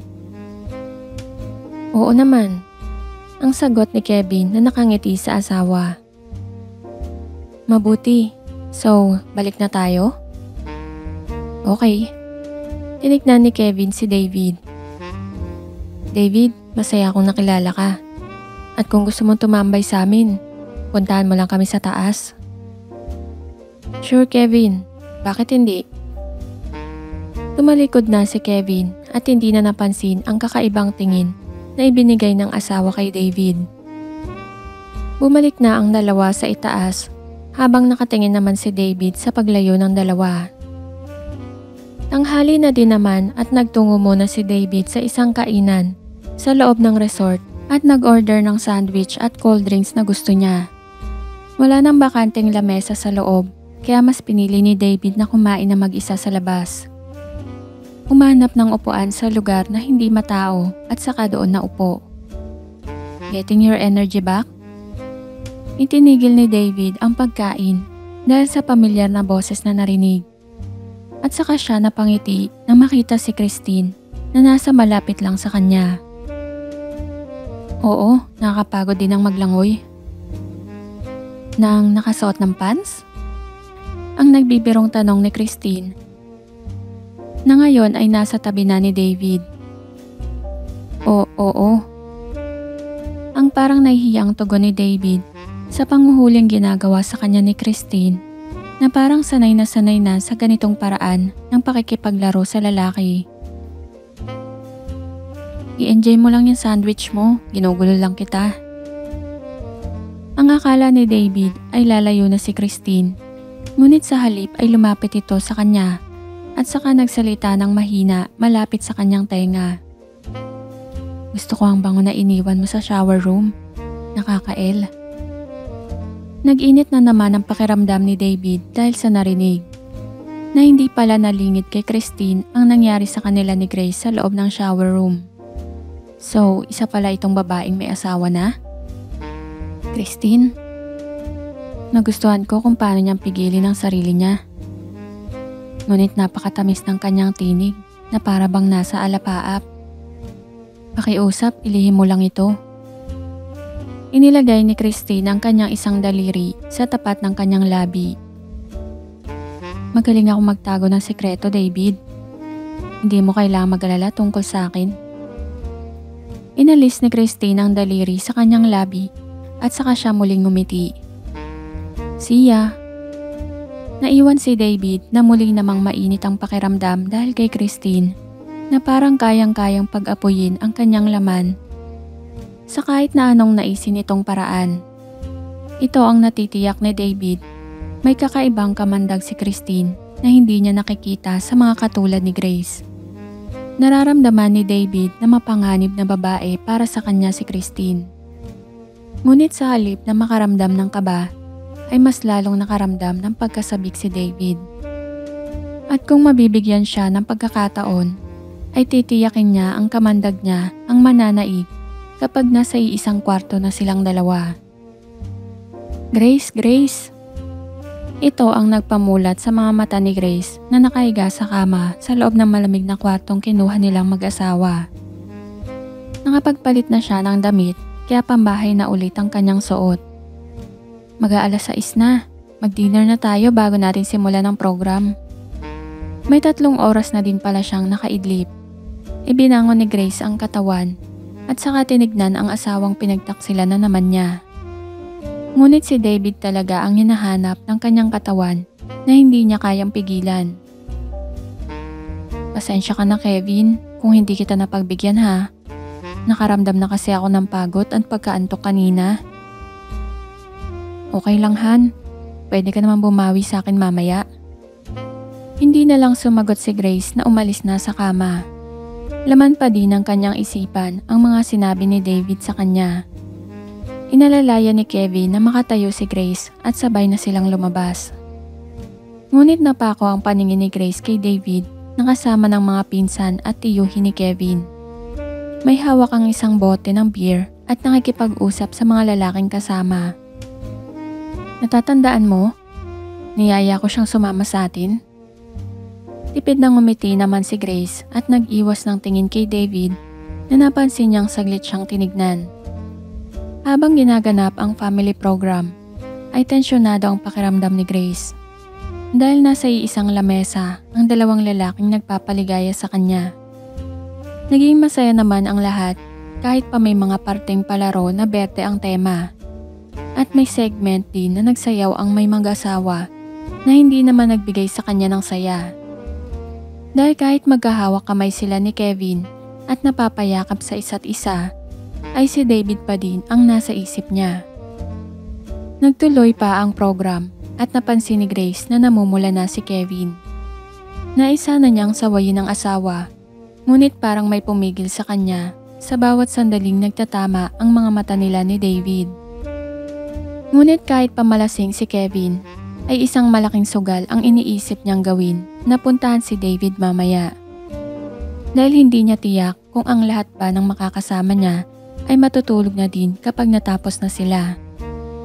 Nilapitan si Grace ni Stella, ang ina ni Kevin, at sinabihan siya na patigilin na ang asawa sa pag-inom dahil hindi naman sanay. Pagkatapos ihabilin ang mic kay Melba, ay nilapitan ni Grace ang asawa. "Kevin, okay ka lang?" "Okay lang ako, Han. Sabi ng mama mo na mag-stop ka na." "Grace naman, nakakatatlo pa lang si Cass eh. Nag-enjoy pa kami ni na David sa kwentuhan." Ang sabi ni Arnold na nakaakbay sa namumula na niyang pinsan. "Kevin, kung hindi mo na kaya, huwag mo nang pilitin ang sarili mo. Medyo lasing ka na." "Last battle na to, Grace. Stop na talaga ako pagkatapos nito." Ibinaling ni Grace ang paningin sa lalaking katabi ng asawa at saka nagsalita ng mahina. "Kuya Arnold, ikaw nang bahala kay Kevin." "Lalasingin ko pa ba?" Ang nagbibirong tanong ni Arnold. Hindi na sumagot si Grace na bahagyang tinapunan ng tingin si David at saka muling bumalik kina Melba. Bumulong si Arnold kay David nang napansin niyang nakatingin din ito kay Grace. Panalo talaga yang si Grace. Kita mo naman, hinaharap pa lang. Kahit nabastusan si David ay hinayaan na lang niya dahil malakas talagang magpainit kapag si Grace ang tinitingnan. Napangiti na lang si David dahil sa laman ng kanyang isipan. Lampas 10:00 na ng gabi nang matapos sila ni Grace. Naging masaya naman ang lahat at maayos na natapos ang kanilang pagdiriwang. Ang mga bata ay nagsitulong na at ang ilan namang kasama nila ay nagbabad pa sa pool. Maaga ding natulog ang mama ni Kevin na hindi na tinapos ang program. Gaya ng inaasahan ni Grace ay lasing na si Kevin na nasa mesa. "Kevin, Kevin! Hindi mo na magigising yan, Grace. Knockout na eh." Sambit ni Arnold. "Gusto mo bang dalhin ko sa kwarto niyo si Kevin?" Ang sabi ni David na tumayo. "Please." Ang pagsagaan ni Grace. Ngunit tumayo din si Arnold na lumapit kay Kevin. "Ako na lang, David. Bahala na ako dito kay Cass." Ang sabi ni Arnold na kumindat ng palihim kay David. Wala namang nagawa si David kung hindi hayaan si Arnold sa gusto nitong mangyari. Tumayo si Arnold at inalalayan si Kevin patungo sa kwarto nito. Inihatid naman ang tanaw ni David sina Grace patungo sa kwarto ng mag-asawa. Palibhasa ay malaking tao at payat naman si Kevin, ay hindi nahirapan si Arnold na ihatid ito sa kwarto. Binuksan ni Grace ang pinto para makapasok ang dalawa. Tumingin muna sa direksyon ni David na nakatingin sa kanya bago siya pumasok sa loob. "Sa kama na lang, kuya." Ibinagsak ni Arnold sa may kama si Kevin. "Okay ka lang, Cass?" Hindi naman nagsalita na si Kevin na bumaluktot na lang ng pagkakahiga. "Pasensya ka na, Grace. Minsan lang naman kasi kami magkasama-sama." "Okay lang, Kuya Arnold. Salamat ha." Tinitigan ni Arnold si Grace na parang nanunubok. "Ikaw, gusto mo bang mag-shot muna? Dadalhin kita dito kung gusto mo. Tayo na lang dalawa ang uminom, pampatulog lang." Ang paanyaya ni Arnold na mainit ang pakiramdam. Dahil ngayon lang niya na solo si Grace sa loob ng isang kwarto dahil lasing naman ang asawa nito. "Pang ladies drinks lang ako. At light beer, kuya. Hindi ako nainom ng hard." "Meron pa din naman natitira. Ano, kuha kita?" "Hindi na, kuya. Thank you na lang." Alam naman ni Grace ang mga pahiwatig ng lalaki. At ngayong lasing na nakahiga ang kanyang asawa ay alam niyang nagbabaka sakali ito. Ngunit hindi talaga type ni Grace ang kanyang Kuya Arnold. Hindi naman ito pangit kahit nasa 40 na ito. Ngunit sadyang walang dating sa kanya ang karisma o itsura nito. Nang hindi pa din umaalis ang lalaki sa loob ng kwarto, ay nagsalita na ulit si Grace. "Baka hinahanap ka na ni Ate Melba? Hindi ako hahanapin noon, huwag ka mag-alala. Nagsisimula ng mainis si Grace at kinakabahan. Dahil may talab na din naman ang alak si Arnold at ayaw niyang mag-iskandalo. Ano, kung gusto mo, mag-usap na lang tayo dito. Sabay silang napatingin sa bumukas na pinto at nawala ang kaba na nararamdaman ni Grace nang makitang nakatayo doon si David. Akala ko ay kailangan niya ng tulong. Okay na naman pala. Ang sabi ni David na tinignan muna ang nakaigang si Kevin bago inilipat ang paningin sa dalawa. Oo pare, kaya ko naman. Ang halatang dismayadong sabi ni Arnold. Hindi ka pa bababalik? Ang tanong ni David na kay Arnold nakatingin. Hawak ang seradura ng nakabukas na pinto at walang balak na iwan si Grace na mag-isa. Sige na Kuya Arnold, salamat sa paghatid kay Kevin. Labas na ako, yung sinabi ko, in case na magbago ka ng isip. Hindi na sumagot si Grace at hinayaan ng lumabas ang lalaki. Saglit na tinapunan ng tingin ni Arnold si David at saka lumakad na pabalik. Okay ka lang? Ang tanong ni David sa nakahalokip-kip na si Grace na yakap ang sarili. I'm fine David, thank you. Si Kevin. Okay lang din siya. Ganyan naman talaga yan kapag lasing. Sa umaga na ang gising niyan na hindi alam anong nangyari sa kanya. Balik na ako sa kanila. David? Lumapit si Grace sa may pinto. Please, huwag ka na magtagal dito. Marami na silang nainom mula kaninang umaga at hindi ko nagugustuhan kung paano kanila tignan. Kaya kong ingatan ang sarili ko. Ang nakangiting sabi ni David sa alam niyang nag-aalalang si Grace. Alam ko naman. Pero pwede bang gawin mo ang sinabi ko? Okay, saglit na lang ako. Then balik na ako sa room ko. Thank you. Saglit pang tinignan ni David si Grace. Hindi ka ba pupunta sa akin? Lasing na naman ang asawa mo. May mga kasama pa akong nasa labas. Yung iba ay nasa pool pa. Masyadong delikado kapag may nakapansin sa akin nagpunta sa ibaba. Naunawaan ko. Good night. Umiti naman ang tipid si Grace. Makbang ng isang papasok at saka hinila ang damit ni David papunta sa loob ng kwarto. Walang salitang kailangan pang bigkasin nang maglapat ang kanilang labi. Upang minsan pang tikman ang halik na laging kinasasabi kanila. Good night David. Inaplos muna ni David ang malambot na labi ni Grace bago siya lumabas ng kwarto. Naiwan si Grace na nakatingin lang sa papalayong si David. Ayaw niya ang ganitong pakiramdam na malapit lang sila sa isa't isa ni David. Ngunit hindi nila ganap na mapalaya ang kanilang nararamdaman. Inilak ni Grace ang pinto at saka tumabi sa natutulog niyang asawa. Napabuntong hininga siya habang nakatingin kay Kevin. Dahil ibang lalaki na naman ang kanyang nasa isipan na nais makasama ngayong gabi. Mahal kita Kevin, pero minsan naiisip ko kung ako ba talaga ang tamang babae para sa'yo. Lumipas ang isang oras pa at nanatiling gising ang diwa ni Grace. Nakatingin sa puting kisame na parang hinahanap ang kasagutan sa tanong na nasa isip niya. Bumangon si Grace mula sa kama at mabilis na nag-take ng shower. Pagkatapos magbihis at maglagay ng kaunting cologne, ay nilapitan niya ang natutulog na asawa.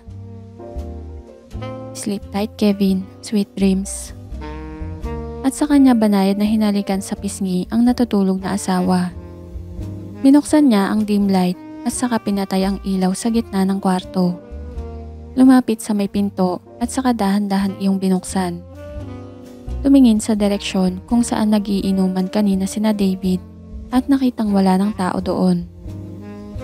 Lumabas na siya ng kwarto at tahimik na isinara ang pinto. Maingat ang kanyang pagkilos at alerto ang kanyang mga mata. Labis siyang kinakabahan, ngunit hindi na niya kayang pigilan ang isinisigaw ng kanyang damdamin. Hinihintay siya ni David na pumunta. Kailangan nila ang isa't isa upang pawiin ang pagkauhaw na nararamdaman nila. Malapit na si Grace sa daanang pababa Ngunit naroong gising pa din ang ilang pamangkin ni Kevin. Iginala ni Grace ang kanyang paningin upang humanap ng ibang maaari niyang daanan. Kamuntik na siyang mapatili nang may yumakap sa kanya mula sa likuran. Ngunit maagap ang lalaki na takpan ang kanyang bibig. Tinignan ni Grace sa dilim ang lalaki na unti-unting inaalis ang kamay nito sa kanyang bibig. David? Hinawakan ni David ang kamay ni Grace at saka tahimik at maingat na silang gumawi pabalik sa pinanggalingan ni Grace. Ang akala ni Grace ay sa ibang daan ang nilalandas nila papunta sa kwarto ni David. Kaya lalong lumakas ang pagtibok sa kanyang dibdib nang huminto sila sa tapat ng kwarto nila ni Kevin. Pinihit ni David ang seradura at sakay pinasok sa loob si Grace, nakasunod naman siya. Inilak ang pinto at saka tinignan mula sa liwanag na nagmumula sa dim light ang babaeng alam niyang labis na kinakabahan. Dahil hindi lamang silang dalawa ang nasa loob ng kwarto, kung hindi maging ang natutulog na lasing na asawa nito. David, wag tayo dito. Ang kinakabahang sabi ni Grace sa mahinang tinig. Ibinaba ni David ang kanyang muka upang halikan sana si Grace. Ngunit nag-iwas ng muka si Grace na nagtatalo ang damdamin sa nakatakda nilang gagawin. Nakahanda naman at willing talaga siya. Ngunit hindi sa sarili nilang kwarto ni Kevin kung saan natutulog na kasama nila ang asawa. Inawakan naman ni David ang mukha ni Grace at ipinaling itong paharap sa kanya. Gusto mo ba? Ang mainit na tanong ni David habang nilalaro ng isang daliri ang labing nais niyang halikan. Inawakan naman ni Grace ang mainit na kamay ni David at saka tinignan ito sa mga mata. Gusto ko, David, pero andito ang asawa ko. Natatakot ako. Ngayon ay dalawang kamay na ni David ang nasa mukha ni Grace. Bakit? Ikaw ang nagsabi sa akin na bukas na magigising ang asawa mo kapag lasing siya. Pero maraming maaaring mangyari, David. Grace, nasa isip mo lang yun. At ano man ang mangyari, ako ang bahala sa'yo. Hindi kita pababayaan. David, alam kong nararamdaman mo din ang nararamdaman ko. Nakakapagpasabik sa akin yun ng sobra at alam kong ganun ka din. Maging tapat ka lang sa sarili mo, tulad ng dati kapag magkasama tayo. Gawin natin ang bagay na ito bilang isang magandang souvenir sa lugar na ito. Sobrang natatakot siya dahil kasama nila sa kwarto si Kevin habang gusto niyang mapaligaya siya ng sobra. David, hindi mo ako pababayaan ha? Hindi kailanman. At saka hinalikan ni David ang nakaawang na labi ni Grace. Ito ang gusto nilang dalawa, ang palayain ang kanilang nadadarang na damdamin. Naroon ang pangamba sa kanilang dibdib, ngunit hindi takot ang dulot nito ngayon sa kanila. Kung hindi lalo iyong nagbibigay ng saya sa kanilang nararamdaman. Kapwa nangungusap ang mga matang nasasabik sa nakatakda nilang pagsaluhan ngayong gabi. Inilapit ni David si Grace sa kama at saka inalalayan na mahiga sa tabi ng natutulog nitong asawa. Naupo si David sa may gilid na hindi tinitigilan ng banayad na kakahaplos ang mahabang buhok ni Grace. Kinakabahan ka pa din ba? Bahagyang tumango si Grace. Napakainit ng kanyang pakiramdam dahil nasa tabi lamang niya si Kevin. Magiging okay rin ang lahat. Muling tumango ulit si Grace at saka tipid ng umiti. Nagtitiwala ako sa'yo, David. Siya ang nagpapaligaya ngayon sa napaka-el na babaeng asawa ni Kevin. At babaliwin pa niya ng husto si Grace hanggang sa tuluyan nitong tanggapin na hindi na nito kailangan pa ang inutil nitong asawa. Hindi malilimutan ni Grace ang gabing ito dahil isang very special moment ang nangyari sa kanila. Walang kapantay na langit sa piling ni David ang kanyang paulit-ulit na nararanasan. Bagay na kailanman ay hindi magagawa ni Kevin sa kanya. Feeling good? Tumango naman si Grace na hinaplos ang pawisang mukha ni David. Ngunit namalayan na lang niya ang paglabo ng kanyang paningin at tuluyan na naglandas sa kanyang mukha ang luhang nakatakas na sa kanyang mga mata. Hinawakan naman ni David ang mukha ni Grace at pinalis ang mga luhang naroon. Bakit, Grace? Napailing naman si Grace. Wala naman. Pwede tayong tumigil na kung gusto mo. Muling umiling naman si Grace. Sapat na ang luhang na ibigay niya para kay Kevin. Hindi sila maaaring tumigil pa ni David. David, wag mo kong iiwan kahit kailan. Ang may diin na sabi ni Grace habang nakatitig sa mga mata ni David. Hindi ko gagawin, Grace. Ipangako mo sa akin. Pinapangako ko. At saka muling naghinang ang kanilang labi ng matagal. Hanggang anong oras ako dito? Paligayahin mo lang ako, David. Naintindihan ko. Sunday, pupungas-pungas na nagising si Kevin.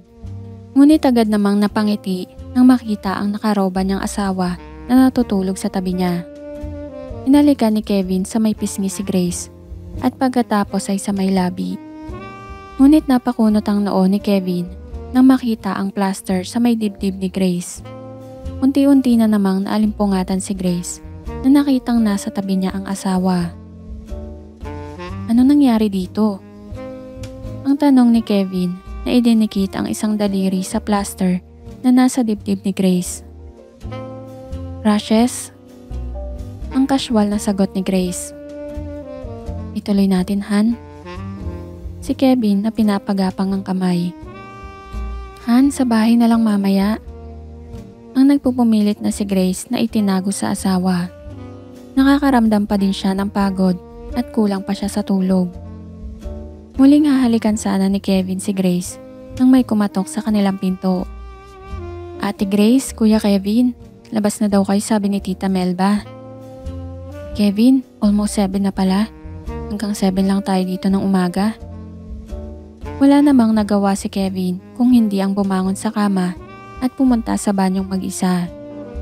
Naiwan si Grace na nakahiga pa din sa kama. Hawak ang parteng may plaster sa dibdib niya habang iniisip na naman si David na alam niyang nasa kwarto na nito at nagpapahinga. Mula sa kinatatayuan ni David ay nakikita niya ang pagliligpit na ginagawa ni na Grace. Paalis na ang mga ito at pabalik na din naman siya sa Boracay ngayong umaga. Napatigil naman si Grace sa kanyang ginagawa nang mapansin si David sa may hindi kalayuan na nakatingin sa kanya. Isang ngiti ang ibinigay niya sa matanda nang umiti din naman sa kanya. Wala na silang time para makapag-usap pa ni David at hindi din niya dala ang isang phone na gamit niya. Ngunit sapat na palitan nila ng ngiti ngayong umaga para gumaan ang pakiramdam niya. Dahil hindi naman magtatagal ay magkikita na naman ulit sila.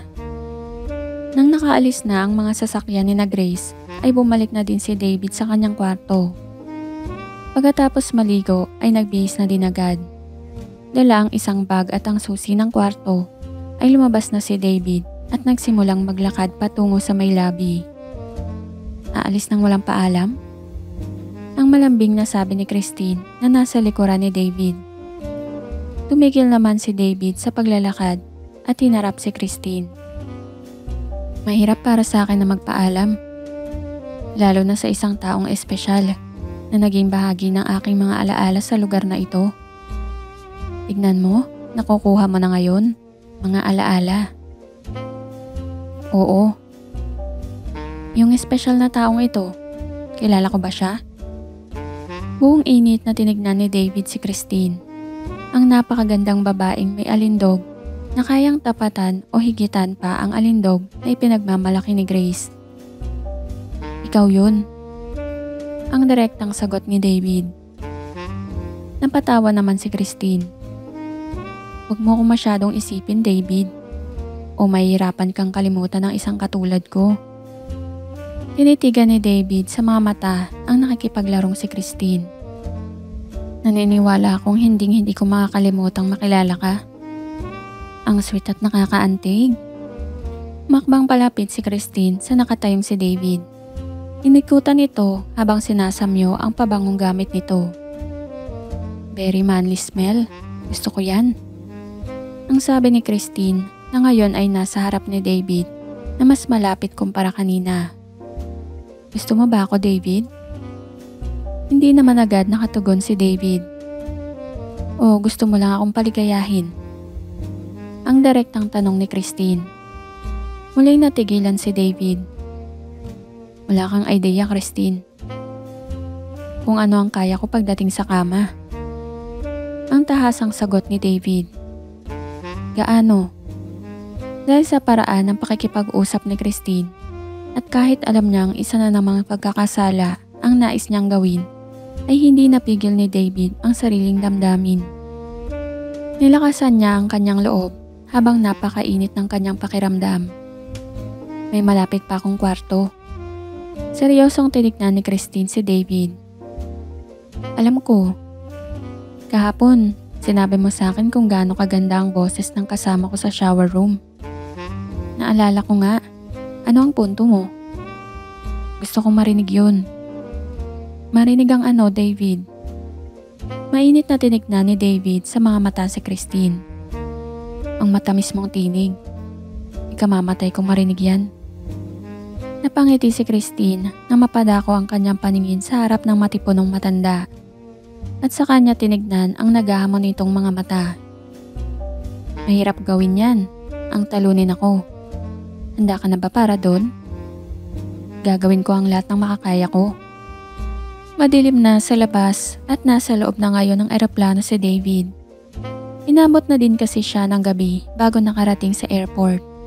Nagastusan man dahil sa panibagong tiket na binili, ay wala siyang panghihinayang na nadarama. At sa katunayan ay magaan ang kanyang pakiramdam habang nangingiti siyang mag-isa. Hindi makapaniwala sa mga naganap sa kanya habang nasa Villa Christine siya. Mga masasarap na alaala na alam niyang paulit-ulit niyang babalikan at hindi na kailanman kalilimutan. Sir, gusto niyo po bang ilagay ko yung bag niyo sa itaas? Ang tanong ng isang stewardess nang mapansin ang bag ni David sa paanan. It's fine, thank you. Umalis na ang stewardess at saka kinuha ni David ang bag sa kanyang paanan.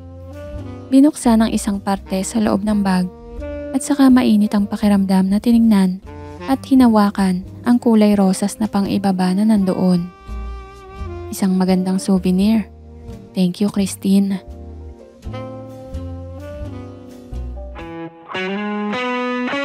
Mag-subscribe sa Secret XPG.